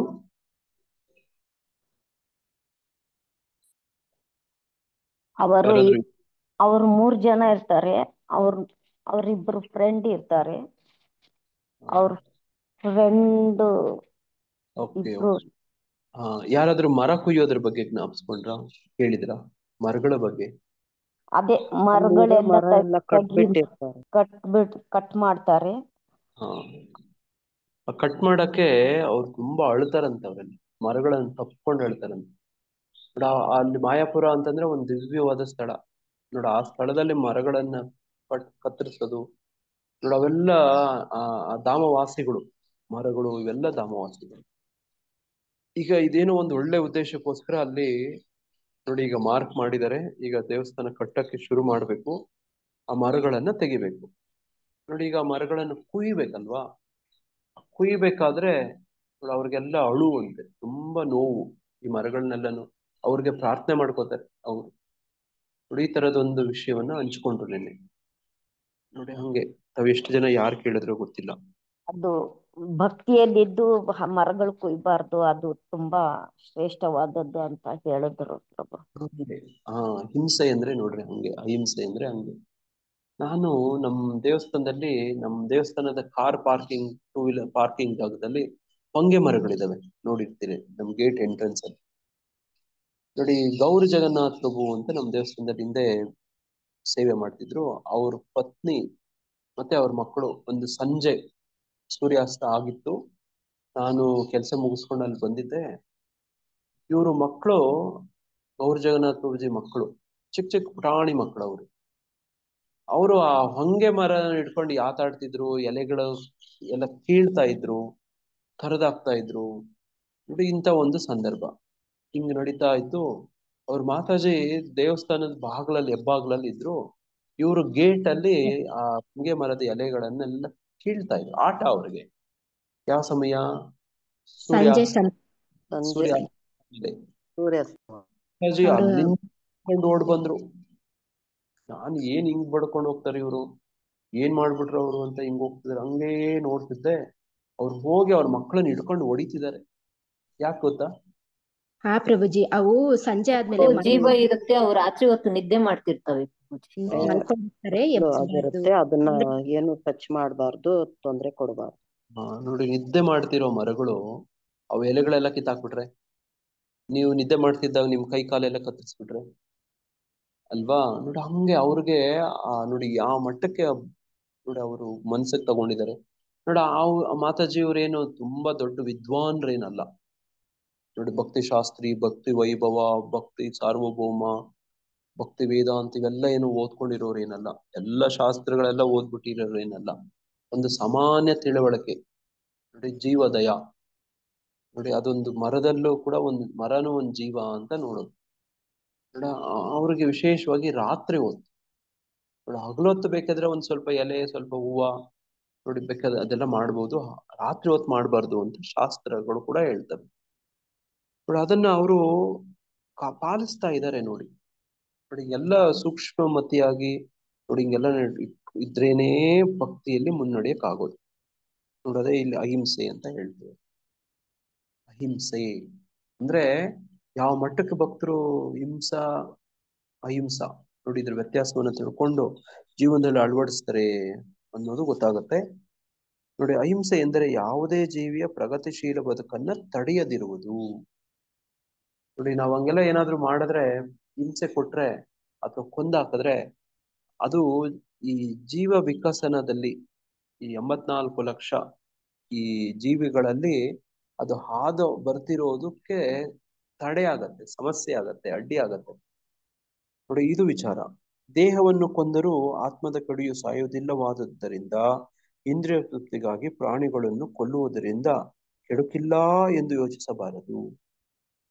ನೋಡಿ, ಇವೆಲ್ಲಾನು ಆತ್ಮ ಅಲ್ವಾ, ದೇಹ ಬೇರೆ ಆತ್ಮ ಬೇರೆ. ನೋಡಿ, ಆ ಥರದೆಲ್ಲ ಹಂಗ್ ಮಾಡಬಾರ್ದು. ನೋಡಿ, ಪ್ರಾಣಿ ಬಲಿ ಕೊಡ್ತಾರಲ್ಲ ಯಜ್ಞಕ್ಕೆ, ಅದ್ರ ಬಗ್ಗೆ ನಾನು ಒಂದ್ ಬಗ್ಗೆ ಓದ್ತಿದ್ದೆ. ನೋಡಿ, ಅಲ್ಲಿ ಬ್ರಾಹ್ಮಣ ಬಲಿ ಕೊಡ್ತಾನಲ್ಲ, ಅವನಿಗೆ ಏನಾದ್ರೂ ಆಗುತ್ತಾ ಅದ್ರಿಂದ? ಯಜ್ಞದಲ್ಲಿ ಬಲಿ ಕೊಟ್ಟು ಯಾಕೆ ಹೌದು ಬಲಿ ಕೊಡ್ತ? ಅವ್ರ ಅದರಿಂದ ಅಂದ್ರೆ ಉನ್ನತವಾದ ಬೇರೆ ಮನುಷ್ಯ ಜನ್ಮ ಬರುತ್ತೆ ಅದಕ್ಕೆ. ಬರುತ್ತೆ ಅಂತ ಪ್ರಭು, ನೋಡಿ, ಅಲ್ಲಿ ಬೇರೆ ಹೇಳ್ತಾರೆ. ಜನ್ಮ ಬರುತ್ತೆ ಅಂತ. ಸೂಕ್ಷ್ಮವಾದ ವಿಚಾರವನ್ನ ಓದ್ದೆ. ಏನಂದ್ರೆ ನೋಡಿ, ಅದಕ್ಕೇನೋ ಉನ್ನತ ಜನ್ಮ ಸಿಗುತ್ತೆ. ನೋಡಿ, ಬ್ರಾಹ್ಮಣನ ಮಂತ್ರಶಕ್ತಿ ಪರೀಕ್ಷೆ ಆಗ್ತಾ ಇರತ್ತಲ್ಲಿ. ನೋಡಿ, ಅದು ಕೂಡ ಆಗತ್ತೆ. ಆದ್ರೆ ಆ ಕರ್ಮ ಇರತ್ತೆ ನೋಡಿ, ಆ ಕರ್ಮವನ್ನ ಅವನು ಅನುಭವಿಸ್ಲೇಬೇಕಂತ. ನೋಡಿ, ಈ ತರದ್ದು ಕೂಡ ಇರುತ್ತೆ. ನೋಡಿ, ಇಲ್ಲಿ ನಮ್ಮ ರಥಯಾತ್ರಾ ಆನಂದ್ ಪ್ರಭುಜಿಯವರು ಅವರು ಡಾಕ್ಟರೇಟ್ PhD ಮಾಡ್ತಿರ್ಬೇಕಾದ್ರೆ ಅವರ ಸಂಶೋಧನೆ ಭಾಗವಾಗಿ ಅವರು ಪ್ರಾಣಿಗಳ ಮೇಲೆ ಪ್ರಯೋಗ ಮಾಡ್ಬೇಕಾಯ್ತು. ಅಂತ ನೋಡಿ, ಅದು ಅನಿವಾರ್ಯ. ನೋಡಿ, ಈಗ ಪ್ರಾಣಿಗಳನ್ನ ಎಷ್ಟು ಕ್ರೂರವಾಗಿ ಅಲ್ಲಿ ಮಾಡ್ತಾರೆ ಅಂದ್ರೆ ನೋಡಿ, ಅವ್ರದ್ದೇನೋ ಒಂದು ಪ್ರೋಟೀನ್ ಇರುತ್ತೆ, ಅದನ್ನ ಅದಕ್ಕೆ ಇಂಜೆಕ್ಟ್ ಮಾಡ್ತಾರೆ ಇಂಜೆಕ್ಷನ್ ಅಲ್ಲಿ. ನೋಡಿ, ಆಮೇಲೆ ಆ ಕೆಲವು ದಿನಗಳ ಅದ್ರ ಮೇಲೆ ಅದರಲ್ಲಿ ಆಂಟಿಬಾಡೀಸ್ ಅಂತ ಪ್ರೊಡ್ಯೂಸ್ ಆಗುತ್ತೆ. ಅದಕ್ಕೆ ಪ್ರತಿಕ್ರಿಯೆ ಆಗಿ ಒಂದು ಕೆಲವು ಪ್ರೋಟೀನ್ಸ್ ಪ್ರೊಡ್ಯೂಸ್ ಆಗುತ್ತೆ. ಅದ್ರ ಮೇಲೆ ಸಂಶೋಧನೆ ಆಗ್ತಾ ಇರುತ್ತೆ ಅವತ್ತು. ನೋಡಿ, ಅದನ್ನ ಎಕ್ಸ್ಟ್ರಾಕ್ಟ್ ಮಾಡ್ಬೇಕು ಅಂದ್ರೆ ನೋಡಿ, ಆ ಪ್ರಾಣಿನೂ ಕೂಡ ಕೊಲ್ತಾರೆ. ನೋಡಿ, ಅದನ್ನ ವಿಚಿತ್ರವಾಗಿ ಕ್ರೂರವಾಗಿ ರಕ್ತವನ್ನು ತಗೋತಾರೆ. ಅದನ್ನ ನಾನು ಹೇಳ್ಬಾರ್ದು ನಿಮ್ಗೆ. ನೋಡಿ, ಕಣ್ಣಗೆ ಚುಚ್ಚಿ ಆ ಇಂಜೆಕ್ಷನ್ ಅನ್ನ ಆ ರಕ್ತವನ್ನ ಹೀರ್ಕೋತಾರೆ. ಅಯ್ಯೋ, ಅದನ್ನ ಹೇಳಲೇಬಾರ್ದು ನಾನು. ನೋಡಿ, ಇದನ್ನೆಲ್ಲ ನಮ್ಗೆ ಪ್ರಾಕ್ಟಿಕಲಿ ಮಾಡಿಸ್ತಾರೆ. ನೋಡಿ, ಬಯಾಲಜಿ ಇಂಥವುಗಳಲ್ಲೆಲ್ಲ ಕಪ್ಪೆನೆಲ್ಲ ಕೊಯ್ದು ಪರೀಕ್ಷೆ ಅದನ್ನೆಲ್ಲ ಡಿಸೆಕ್ಷನ್ ಮಾಡಿ ತೋರಿಸ್ತಾರೆ, ಜಿರಳೆಗಳನ್ನ ಮಾಡ್ತಾರೆ. ನೋಡಿ, ಇದೆಲ್ಲಾನು ಬಯಾಲಜಿಯಲ್ಲಿ ನೀವು ಯಾರಾದ್ರೂ ಓದಿರೋರಲ್ಲಿ ನಿಮ್ಗೆ ಅನುಭವ ಆಗಿರುತ್ತೆ. ನೋಡಿ, ನೋಡಿ ನನ್ಗೆ ತರದೆಲ್ಲ ಕಣ್ಣಿಗೆ ಇಂಜೆಕ್ಷನ್ ಕೊಟ್ಟು ತುಂಬಾ ರಕ್ತ ಹೋಗಿದೆ ಪ್ರಭು. ಆ ತರ ಮಾಡಿದ್ದಾರೆ ಆಪರೇಷನ್. ನೋಡಿ, ಆ ಅದನ್ನ ಇವರು ರಥಯಾತ್ರಾ ಆನಂದ್ ಪ್ರಭುಜಿಯವರು ಅವ್ರ ಗುರು ಮಹಾರಾಜರ ಹತ್ರ ಹೋಗಿ ಕೇಳಿದ್ರು. ನೋಡಿ, ಈ ತರದೆಲ್ಲ ಇದೆ, ನನ್ಗೆ ಅನುಮತಿ ಕೊಡಿ, ನಾನು ಮಾಡ್ಬೋದಾ ಅಂತ ಕೇಳಿದ್ರೆ ಅವ್ರ ಗುರು ಮಹಾರಾಜರು ಹೇಳಿದ್ರು, ಇದಕ್ಕೆಲ್ಲ ಅನುಮತಿ ಕೊಡಕ್ ಆಗಲ್ಲ, ನೀವು ಇದೆಲ್ಲ ಮಾಡಬಾರ್ದು. ಆದ್ರೆ PhD ಮುಗಿಸ್ಕೊಳ್ಳೋದಕ್ಕೋಸ್ಕರ ಮಾತ್ರ ನಾನು ಪರ್ಮಿಷನ್ ಕೊಡ್ತೀನಿ, ಈಗ ಒಂದು ಮಾತ್ರ, ಆಮೇಲೆ ಇನ್ ಮುಂದೆ ಈ ತರ ಮುಂದುವರಿಸಬಾರ್ದು ಅಂತ ಹೇಳಿದ್ರು. ನೋಡಿ, ಎಲ್ಲಕ್ಕೂ ಅವರು ಜವಾಬ್ದಾರಿ ಆಗ್ತಾರೆ. ನೋಡಿ, ಆ ಕರ್ಮ ಅವ್ರಿಗೂ ತಟ್ಟುತ್ತೆ. ಮತ್ತೆ ಇವರ ನೋಡಿ, ಇದು ವಿಚಿತ್ರ, ವೆರಿ ಕಾಂಪ್ಲೆಕ್ಸ್ ಆಗತ್ತೆ ಅದು. ನೋಡಿ, ಆ ಪ್ರಾಣಿಗೂ ಹಿಂಸೆ, ಆ ಪ್ರಾಣಿ ಹಿಂಸೆ ಮಾಡಿದವ್ರಿಗೂ ಹಿಂಸೆ, ನೋಡಿ ಅವ್ರ ಪೂರ್ವಿಕರಿಗೂ ಕೂಡ ಹಿಂಸೆ. ನೋಡಿ, ರಥಯಾತ್ರೆ ಪೂರ್ವಿಕರು ನೋಡಿ, ಅವ್ರಿಗೂ ಕೂಡ ನೋಡಿ ಅವ್ರಿಗೆ ಅಂಧಪತನ ಆಗತ್ತೆ, ಇವ್ರ ಗುರುಗಳಿಗೂ ಕೂಡ ಹಿಂಸೆ. ನೋಡಿ, ಹಿಂಗೆಲ್ಲ ಲಿಂಕ್ ಆಗ್ಬಿಟ್ಟಿರುತ್ತೆ, ಇಂಟರ್ ಲಿಂಕ್ ಆಗ್ಬಿಟ್ಟಿರುತ್ತೆ. ಒಂದು ಮಾಡೋ ಒಂದು ಕೃತ್ಯ ನೋಡಿ ಹಿಂಗೆಲ್ಲ ಇರುತ್ತೆ. ನೋಡಿ, ಅವರು ಹೇಳಿದ್ರು ಇನ್ನೊಂದ್ಸತಿ ಇನ್ಮೇಲೆ ಮಾಡ್ಬೇಡಿ. ನೋಡಿ, ಅವ್ರು ಅದೇ ಗಂಭೀರವಾಗಿ ತಗೊಂಡು ಪ್ರಭುಜಿಯವರು ಮುಂದೆ ಸಂಶೋಧನೆ ವಿಜ್ಞಾನಿಯಾಗಿ ಬೇರೆ ಒಂದು ಸಂಸ್ಥೆಯಲ್ಲಿ ಸೇವೆ ಮಾಡೋ ಸಂದರ್ಭದಲ್ಲೂ ಅದೇ ತರ ನೋಡಿ ಮಾಡೋವಂತ ಸಂದರ್ಭ ಬಂತು. ಪ್ರಭುಜಿಯವ್ರು ಏನ್ ಮಾಡಿದ್ರು ಅಂದ್ರೆ ಆ ಕೆಲಸನೇ ಬಿಟ್ಬಿಟ್ರು. ಅದನ್ನ ಬಿಟ್ಟು ಏನ್ ಮಾಡಿದ್ರು, ಸಂಶೋಧನೆ ಬಿಟ್ಟು ಶಿಕ್ಷಣ ಕಡೆ ಟೀಚಿಂಗ್ ಫೀಲ್ಡ್ ಹೋಗ್ಬಿಟ್ರು. ನೋಡಿ, ಇದರಲ್ಲಿ ಆತರ ಸಂದರ್ಭಗಳೇನ್ ಬರೋದಿಲ್ಲ. ನೋಡಿ, ಅವ್ರ ಗುರುಗಳ ಆದೇಶ ನೋಡಿ, ಅದು ಇದರಲ್ಲಿ ಇಷ್ಟು ಹಿನ್ನೆಲೆ ಇರುತ್ತೆ. ಹಿಂಸೆ ಅಂದ್ರೆ ನೋಡಿ ಬೇಕಾದ್ರೆ ಮಾಡ್ಕೋಬಹುದು ಅಂತ ಹಂಗಲ್ಲ. ಯಾರು ಬದುಕು ಕೃಷ್ಣ ಪ್ರಜ್ಞೆ ಬದುಕಲ್ಲಿ ಗಂಭೀರವಾಗಿ ತಗೊಂಡಿರ್ತಾರೋ ಗುರುಗಳ ಆದೇಶ ನೋಡಿ. ರಥಯಾತ್ರೆ ಪ್ರಭು ಅವರು ಶಿಖ ಇಟ್ಕೊಂಡಿದ್ದಾರೆ ನೋಡಿ. ಶಿಖ ಇಟ್ಕೊಂಡಿರೋದ್ರ ಸಂಕೇತ ಏನು? ನಾವು ದಾಸರು ಯಾವಾಗ್ಲೂ ಅಂತ. ಗುರುಗಳ ಕೈಯಲ್ಲಿ ಇರ್ತಾರೆ. ಬ್ರಾಹ್ಮಣ. ಗುರುಗಳ ಕೈಯಲ್ಲಿ ನಮ್ ಜುಟ್ಟು. ಅವರು ಬ್ರಾಹ್ಮಣರು ಪ್ರಭು. ಬ್ರಾಹ್ಮಣರಲ್ಲ. ನೋಡಿ, ಗುರುಗಳ ಆದೇಶವನ್ನ ಪಾಲಿಸ್ತಿದ್ದೀನಿ ಅಂತ ಸೂಚಕ ಅದು. ನೋಡಿ, ಗುರುಗಳ ಆದೇಶನೇ ನನ್ನ ಬದುಕಿನ ಮುಖ್ಯ ಮಹತ್ವ, ಅದೇ ನನ್ನ ಬದುಕಿನ ಧ್ಯೇಯ. ನೋಡಿ, ಅದು ನೋಡಿ ಜುಟ್ಟು ಶಿಕ್ಕೆ ನೋಡಿ, ಅವ್ರಿಗೊಬ್ಬ ಗುರು ಇದ್ದಾರೆ ಅಂತ ಸೂಚಕ ಅದು. ನೋಡಿ, ಹೆಂಗೆ ಒಂದ್ ನಾಯಿಗೆ ಒಂದು ಕತ್ತಲ್ ಬಿಲ್ಟ್ ಹಾಕಿದ್ರೆ ಅದಕ್ಕೊಬ್ಬರು ಮಾಲೀಕರು ಇದ್ದಾರೆ ಅಂತ ಸೂಚಕ ಆಗತ್ತಲ್ವಾ? ಬೀದಿಯಲ್ಲಿ ಒಂದು ನಾಯಿ ಬರ್ತಾರೆ, ಮನೆ ನಾಯಿ ಓನರ್ ಇರ್ತಾರ ಇರ್ತಾರೆ ಅಂತ ಇರುತ್ತಲ್ಲ, ಅದೇ ತರ ಕಂಠಿ, ಶಿಖ, ತಿಲಕ ನೋಡಿ, ಇವೆಲ್ಲ ಅದರ ಸೂಚಕ. ಇವ್ರಿಗೆ ಯಾರೋ ಒಬ್ರು ಓನರ್ ಇದ್ದಾರೆ ನೋಡಿ, ಇವ್ರಿಗೊಬ್ರು ಗುರು ಇದ್ದಾರೆ, ಗುರುವಿನ ಆದೇಶಗಳನ್ನ ಪಾಲಿಸ್ತಿದ್ದಾರೆ ನೋಡಿ ಅನ್ನೋದ್ರೆಲ್ಲ ಸೂಚಕ ಅದು. ನೋಡಿ, ಹಂಗೆ ನೋಡಿ ನಮ್ ಜೊತೆಲೆ ಇರೋಂತ ಒಬ್ಬ ನೋಡಿ ಇರೋ ಭಕ್ತರು ಅವ್ರ ಬದುಕಲ್ಲಿ ಹಿಂಗಾಯ್ತು ನೋಡಿ. ಹಂಗೆ ಅಹಿಂಸೆ ಅನ್ನೋದು ಬಹಳ ಮುಖ್ಯ ನೋಡಿ. ಅದು ಯಾವ ಸಂದರ್ಭದಲ್ಲಿ ಯಾವಾಗ ಏನ್ ಮಾಡ್ಬೇಕು ಅನ್ನೋದು ಕೂಡ ಮುಖ್ಯ ನೋಡಿ. ಅರ್ಜುನ, ಭೀಮ ಕುರುಕ್ಷೇತ್ರ ಯುದ್ಧದಲ್ಲಿ ಹಿಂಸೆ ಮಾಡ್ತಾರೋ ಅಹಿಂಸೆ ಮಾಡ್ತಾರೋ ನೋಡಿ, ಅದು ಕಣ್ಣಂಗೆ ಅದು ಕೊಲೆ ತರ ಕಾಣುತ್ತೆ ಯುದ್ಧ, ಅದು ಕೂಡ ಭಕ್ತಿ ಸೇವೆ ಆಗತ್ತೆ ಆ ಸಂದರ್ಭದಲ್ಲಿ ನೋಡಿ. ಅದೇ ರಾಮಾಯಣದಲ್ಲಿ ಹನುಮಂತ ಅಂಕೆಯನ್ನೇ ಸುಟ್ಟು ಬಂದ್ಬಿಡ್ತಾನೆ ನೋಡ. ಆ ರಾಕ್ಷಸರ ಆ ಸೇನೆಯನ್ನ ಚುಚ್ಚಿ ಹಾಕ್ಬಿಡ್ತಾನೆ. ರಾವಣನ ಮಗ ಅಕ್ಷಯ ಕುಮಾರನನ್ನ ಬಟ್ಟೆ ಒಗದಾಕ್ಬಿಡ್ತಾನೆ ನೋಡಿ ಅಲ್ವಾ? ನೋಡಿ ಹಂಗೆ ಯಾವಾಗ ಯಾವುದನ್ನ ಏನಕ್ಕೆ ಬಳಸ್ಬೇಕು ಅನ್ನುವಂಥದ್ದು ನೋಡಿ. ಇಲ್ಲೂ ಕೂಡ ಅಹಿಂಸೆ ಎಂದರೆ ಯಾವುದೇ ಜೀವಿಯ ಪ್ರಗತಿಶೀಲ ಬದುಕನ್ನ ತಡೆಯದಿರುವುದು.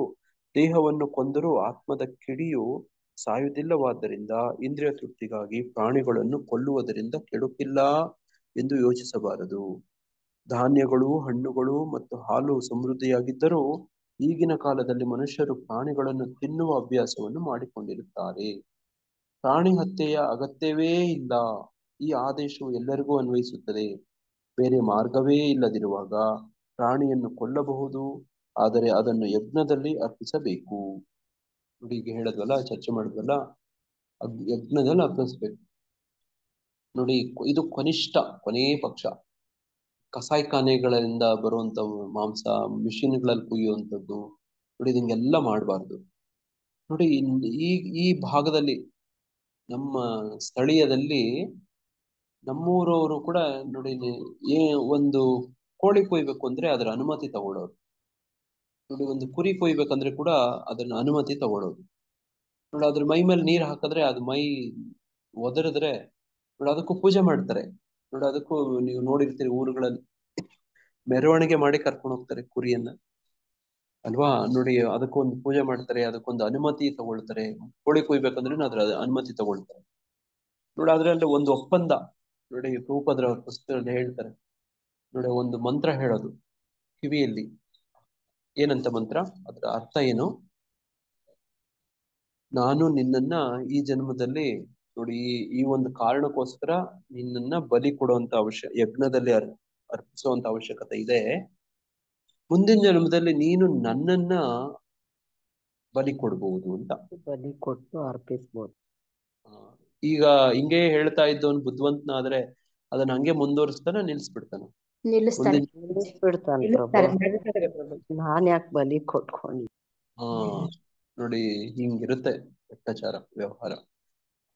ನೋಡಿ ಹಂಗೆ ಅದು ಕಿವಿಲಿ ಹೇಳ್ಬೇಕು. ಅವನು ಯಾರು ಕತ್ತರಿಸ್ತಾನೆ ನೋಡಿ ಅವನ ಆತರ ಹೇಳ್ಬೇಕು ನೋಡಿ. ಅದೇ ಪ್ರಕಾರ ನೋಡಿ ಈ ಇಸ್ಲಾಂ ಧರ್ಮದಲ್ಲಿ ನೋಡಿ ಅವ್ರು ಏನೋ ಅನುಸರಿಸ್ತಾರೆ ನೋಡಿ. ಅದ್ರಲ್ಲೂ ಕೂಡ ನೋಡಿ ಅವ್ರೇನೋ ಒಂದು ಮಂತ್ರ ಹೇಳೋದು, ಅದಕ್ಕೊಂದು ಅದು ಎಲ್ಲ ಏನೇನೋ ವಿಧಿವಿಧಾನಗಳಿರ್ತವೆ ಅಂತ ನಾವು ಅರ್ಥ ಮಾಡ್ಕೊಳಕ್ಕೆ ಪ್ರಯತ್ನ ಮಾಡೋಣ ನೋಡಿ. ಅದೆಲ್ಲ ಸ್ಯಾಂಕ್ಷನ್ಡ್ ಅಂತ ಅನ್ಕೋಬಾರ್ದು ನೋಡಿ. ಬದುಕಕ್ಕೆ ಏನ್ ಅವಶ್ಯಕತೆ ಇದೆಯೋ ಅದಕ್ಕೆ ಅದ ತರದ್ ಏನಾದ್ರೂ ಸಂದರ್ಭ ಇದ್ರೆ ಯಜ್ಞದಲ್ಲಿ ಅರ್ಪಿಸ್ಬಹುದು ಅಂತ ಹೇಳೋದು. ಏನೇ ಆಗಲಿ ಮನುಷ್ಯನಿಗೆ ಸಮೃದ್ಧವಾಗಿ ಆಹಾರವು ದೊರೆಯುವಾಗ ಆಧ್ಯಾತ್ಮಿಕ ಸಾಕ್ಷಾತ್ಕಾರದಲ್ಲಿ ಮುನ್ನಡೆಯಲು ಬಯಸುವವರು ಪ್ರಾಣಿ ಹಿಂಸೆಯನ್ನ ಮಾಡಬಾರದು. ಯಾರು ಗಂಭೀರವಾಗಿರ್ತೀರಿ, ಆಧ್ಯಾತ್ಮಿಕ ಮುನ್ನಡೆ ಬೇಕು ಅನ್ಸುತ್ತೆ, ಅವ್ರು ಹಿಂಗೆಲ್ಲ ಮಾಡಬಾರ್ದು ನೋಡಿ. ಈ ಮಂಡ್ಯ, ಹಾಸನ, ತುಮಕೂರು ಈ ಭಾಗಗಳಲ್ಲಿ ಈ ಈ ಭೂತ ಆರಾಧನೆ ಮಾಡ್ತಾರೆ. ನಾವ್ ಹಿಂದೆ ಕರಿಯಣ್ಣ ಕೆಂಚಣ್ಣ ಬಗ್ಗೆ ಹೇಳಿದ್ರಿ, ಜ್ಞಾಪಕ ಇದೆಯಾ? ಹೌದು ಪ್ರಭುಜಿ. ಉಮಾ ಮಾತಾಜಿಯವರು ಒಂದ್ಸತಿ ಪ್ರಶ್ನೆ ಕೇಳಿದ್ರು ನೋಡಿ. ಅಲ್ಲಿ ಕರಿಯಣ್ಣ ಕೆಂಚಣ್ಣ ಭೂತಗಳು, ವಿಷ್ಣುವಿನ ಭೂತಗಳು ನೋಡಿ. ಆಗಿನ ಕಾಲದಲ್ಲಿ ಇದ್ದ ರಾಮಾನುಜಾಚಾರ್ಯರು ಈ ಯಾರು ಏನಾದ್ರು ತಿನ್ಲೇಬೇಕು ಅನ್ನೋರು ಇರ್ತಾರಲ್ವಾ, ಅವ್ರಿಗೆ ಒಂದು ವ್ಯವಸ್ಥೆ ನೋಡಿ. ಹಂಗಂಗೆ ಸುಮ್ನೆ ತಿನ್ಬೇಡಿ, ಈ ಬಲಿ ಕೊಟ್ಟು ಅದು ಈ ಕಾಳಿಗೋ ಅಥವಾ ಇನ್ನೇರಕ್ಕೋ ಬಲಿ ಕೊಡೋ ಬದಲು ನೋಡಿ ವಿಷ್ಣುವಿನ ವೈಷ್ಣವ ಪದ್ಧತಿಯಲ್ಲೇ ಮಾಡುವಂತ ಒಂದು ಪದ್ಧತಿ ಮಾಡಿದ್ರು ಸಂದರ್ಭದಲ್ಲಿ ನೋಡಿ. ಅದೇ ಕರಿಯಣ್ಣ ಕೆಂಚಣ್ಣ. ಇಲ್ಲಿ ಕಾಣ್ತಿದ್ಯಾ ಭೂತಗಳು? ಹಾ ಪ್ರಭುಜಿ, ಕ್ವಶನ್ ಕೇಳಿದ್ರು ಪ್ರಭುಜಿ. ಜಗನ್ನಾಥ ಯಾತ್ರೆ ಆಯ್ತು, ಇದು ಹೆಂಗೆ ಅಂತ ಕೇಳಿದ್ರು ಪ್ರಭುಜಿ ಬಾಳ. ಹಾ ನೋಡಿ, ಇವು ಭೂತಗಳು, ಇವು ವಿಷ್ಣುವಿನ ಭೂತಗಳು ನೋಡಿ. ನೀವು ಇಲ್ಲಿ ನೋಡ್ತಿರ್ತೀರಿ ಇವುಗಳಿಗೆ ನೋಡಿ, ಇಲ್ಲಿ ಕಾಣುತ್ತಲ್ಲ, ಇದ್ರಲ್ಲಿ ಎಡೆ ಹಾಕಿದ್ದಾರೆ ನೋಡಿ. ನೀವು ನನ್ನ ಮೊಬೈಲ್ ಸ್ಕ್ರೀನ್ ಅಲ್ಲಿ ಕಾಣ್ತಿದ್ಯಾ? ಕಾಣಿಸ್ತಾ ಇದೆ ಕಾಣ್ತಾ ಇದೆ ಪ್ರಭುಜಿ. ನೋಡಿ ಕೊನೆ ಪಕ್ಷ ನೋಡಿ ಹಿಂಗಾದ್ರೂ ಮಾಡಿ ಅರ್ಪಣೆ ಮಾಡಿ ನೋಡಿ, ನೀವು ಅದನ್ನ ತಿನ್ನಿ ಅಂತ ಹೇಳೋದು ನೋಡಿ. ಕೆರೆಣ್ಣ ಕೆಂಚಣ್ಣ ಅಟ್ ಕಂಬದ ನರಸಿಂಹಸ್ವಾಮಿ ನೋಡಿ. ಈ ತರ ಭೂತಗಳು ತುಮಕೂರು ನೀವು ಯಾವುದೇ ದೇವಸ್ಥಾನಕ್ಕೆ ಹೋಗ್ರಿ ನೋಡಿ, ಈ ತರದ್ ಇರ್ತವೆ ಭೂತಗಳು ಅಲ್ಲಿ ಇರ್ತವೆ ನೋಡಿ. ಅವು ಏನ್ ಮಾಡ್ತಿರ್ತವೆ? ಭಗವಂತನ ಸೇವೆ ಮಾಡ್ತಿರ್ತವೆ ನೋಡಿ. ಅದನ್ನೇ ನೀವು ಈ ಚಿತ್ರಗಳಲ್ಲೆಲ್ಲ ಕಾಣ್ತಿರೋಂಥದ್ದು ನೋಡಿ. ಅವುಗಳಿಗೆ ನೋಡಿ ಅರ್ಪಣೆ ಮಾಡ್ತಾರೆ, ಅದನ್ನ ಅವರೆಲ್ಲ ಊರವರೆಲ್ಲ ತಿಂತಾರೆ ನೋಡಿ. ಇದು ಒಂದು ವೈಷ್ಣವ ಪದ್ಧತಿ.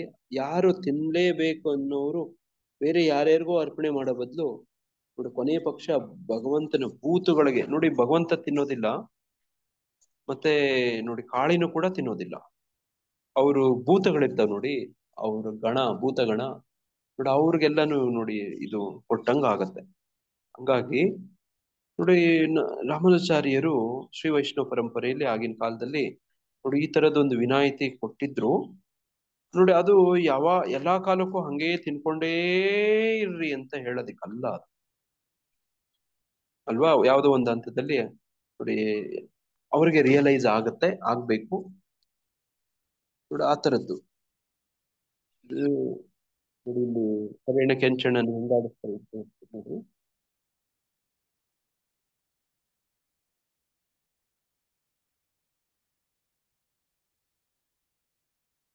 ಮೊಬೈಲ್ ಇದನ್ನೆಲ್ಲ ಆಟ ಎಲ್ಲ ಆಡಿಸ್ತಾರೆ. ಕರಿಯಣ್ಣ ಕೆಂಚಣ್ಣ ಬೀದಿಗೆಲ್ಲ ತಂದು ಕುಣಿಸ್ತಾರೆ. ತಮಿಳ್ನಾಡಿನಲ್ಲೂ ಇದೆ ಪ್ರಭು, ಕರ್ಪುಸ್ವಾಮಿ ಅಂತ. ಹಾ, ಕರ್ಪುಸ್ವಾಮಿ ಅದು ಕರ್ಪುಸ್ವಾಮಿ ಅಂದ್ರೆ ಕಾಳಿಗೆ ನೋಡಿ ಆತ ಸೇವಕ ಸಿಡಿರಾಯ ಅಂತ ಹೇಳ್ತಾರೆ ನಮ್ಮ ಕಡೆ. ನೋಡಿರ್ತೀರಾ ಗಾಡಿ ಮುಂದೆ ಒಬ್ಬ ಕತ್ತಿ ಇಟ್ಕೊಂಡು ಒಬ್ಬ ನಿಂತಿರ್ತಾನೆ. ಹೌದು ಪ್ರಭು.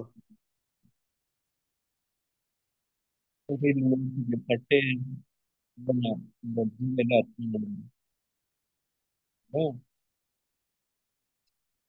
ಹಿಂಗೆ ಚಾಮುಂಡಿ ಬೆಟ್ಟದಲ್ಲಿ ಮಹಿಷಾಸುರ ಇರ್ತಾನಲ್ಲ ಪ್ರಭುಜಿ, ಕತ್ತಿ ಇಟ್ಕೊಂಡು. ಮಹಿಷಾಸುರ ಇದು ಸಿಡಿರಾಯ ಅಂದ್ರೆ ಸೀಡರ್ ಅಂದ್ರೆ ಏನು ತಮಿಳಲ್ಲಿ? ಏನ್ ಪ್ರಭು? ಸೀಡರ್ ಸೀಡರ್ ಸೀಡರ್ಗಳ್ ಶಿಷ್ಯರು ಅಂತ. ಸಿಡಿರಾಯ ಸೀಡರ್ ಅಂದ್ರೆ ಶಿಷ್ಯ ಅಂತ, ಸೇವಕ ಅಂತ. ಸೀಡರ್ಗಳ್ ಅಂತ ಹೇಳ್ತಾರೆ ತಮಿಳಲ್ಲಿ, ಶಿಷ್ಯರು ಅಂತ ಹೇಳೋದಕ್ಕೆ. ನೋಡ ಹಂಗೆ ಆತ ಸಿಡಿರಾಯ ಅಂದ್ರೆ ಸೀಡರ್, ಶಿಷ್ಯ ಆತ, ಕಾಳಿದೇವಿಯ ಭಕ್ತ, ಶಿಷ್ಯ, ಸೇವಕ ಅಂತ. ಅದನ್ನೇ ಕರಪಸ್ವಾಮಿ ಅಂತ ಅಲ್ಲಿ ಹೇಳುವಂಥದ್ದು. ನೋಡಿ ಇಲ್ಲಿ ನಮ್ಮ ಇದರಲ್ಲಿ ನೋಡಿ ಈ ತರದೆಲ್ಲ ಇದಾವೆ. ಪ್ರಾಣಿ ಹಿಂಸೆಯನ್ನು ಮಾಡಬಾರ್ದು. ಈ ಕಡೆ ರಾಮಾನುಚಾರ್ಯರು ಆ ಸಂದರ್ಭದಲ್ಲಿ ಈ ತರ ಒಂದು ಅವಕಾಶ ಕೊಟ್ಟಿದ್ರು. ನೋಡಿ ಅದನ್ನೇ ಯಥೇಚ್ಛವಾಗಿ ಅವ್ರು ಮಾಡೋದಿಲ್ಲ. ಸಿಕ್ಕ ಪ್ರಾಣಿಗಳನ್ನ ಸಿಕ್ದಂಗೆಲ್ಲ ಕೊಂದು ತಿನ್ಬಾರ್ದು.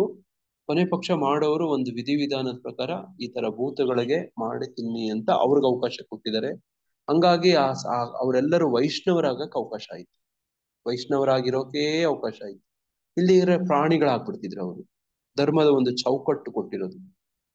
ಬಟ್ ಹಂಗೆ ಯಾರ ಪ್ರಗತಿಶೀಲ ಬದುಕಿಗೂ ಅಡ್ಡ ಮಾಡದಿರುವುದೇ ನಿಜವಾದ ಅಹಿಂಸೆ. ನೋಡಿ ಯಾರು ಕೂಡ, ಒಂದು ಮನುಷ್ಯನು ಕೂಡ, ಒಂದು ಪ್ರಾಣಿನೂ, ಒಂದು ಗಿಡನೂ ಕೂಡ ಅಂತ ಇದರ ಅರ್ಥ. ಒಂದು ವರ್ಗದ ಪ್ರಾಣಿ ಜೀವನದಿಂದ ಮತ್ತೊಂದಕ್ಕೆ ಸಾಗುತ್ತಾ ಪ್ರಾಣಿಗಳು ತಮ್ಮ ಜೀವನ ವಿಕಾಸದಲ್ಲಿ ಮುನ್ನಡೆಯುತ್ತಿವೆ. ಯಾವುದಾದರೂ ಪ್ರಾಣಿಯನ್ನು ಕೊಂದರೆ ಅದರ ಮುನ್ನಡೆಗೆ ಅಡ್ಡಿಯಾಗುತ್ತದೆ. ಒಂದು ಪ್ರಾಣಿಯು ನಿರ್ದಿಷ್ಟ ದೇಹದಲ್ಲಿ ಇಷ್ಟು ದಿನಗಳು ಅಥವಾ ಇಷ್ಟು ವರ್ಷಗಳು ಇರಬೇಕಾಗಿದ್ದರೆ ಮತ್ತು ಅಕಾಲಿಕ ಕೊಲ್ಲಲ್ಪಟ್ಟರೆ ಅದು ಆ ಜೀವರೂಪಕ್ಕೆ ಮತ್ತೆ ಬರಬೇಕಾಗುತ್ತದೆ. ಇನ್ನೊಂದು ಜೀವವರ್ಗಕ್ಕೆ ಏರಬೇಕಾದರೆ ಹಿಂದಕ್ಕೆ ಬಂದು ಉಳಿದಿದ್ದ ದಿನಗಳನ್ನು ಮುಗಿಸಬೇಕಾಗುತ್ತದೆ. ಆದುದರಿಂದ ತನ್ನ ರುಚಿಗಾಗಿ ಅವುಗಳ ಪ್ರಗತಿಯನ್ನು ತಡೆಯಬಾರದು. ಇದಕ್ಕೆ ಅಹಿಂಸೆ ಎಂದು ಹೆಸರು. ನೋಡಿ ಪ್ರಭುಪಾದರ ಅಹಿಂಸೆ ನೋಡಿ ಎಷ್ಟು ಗಂಭೀರವಾಗಿದೆ ನೋಡಿ.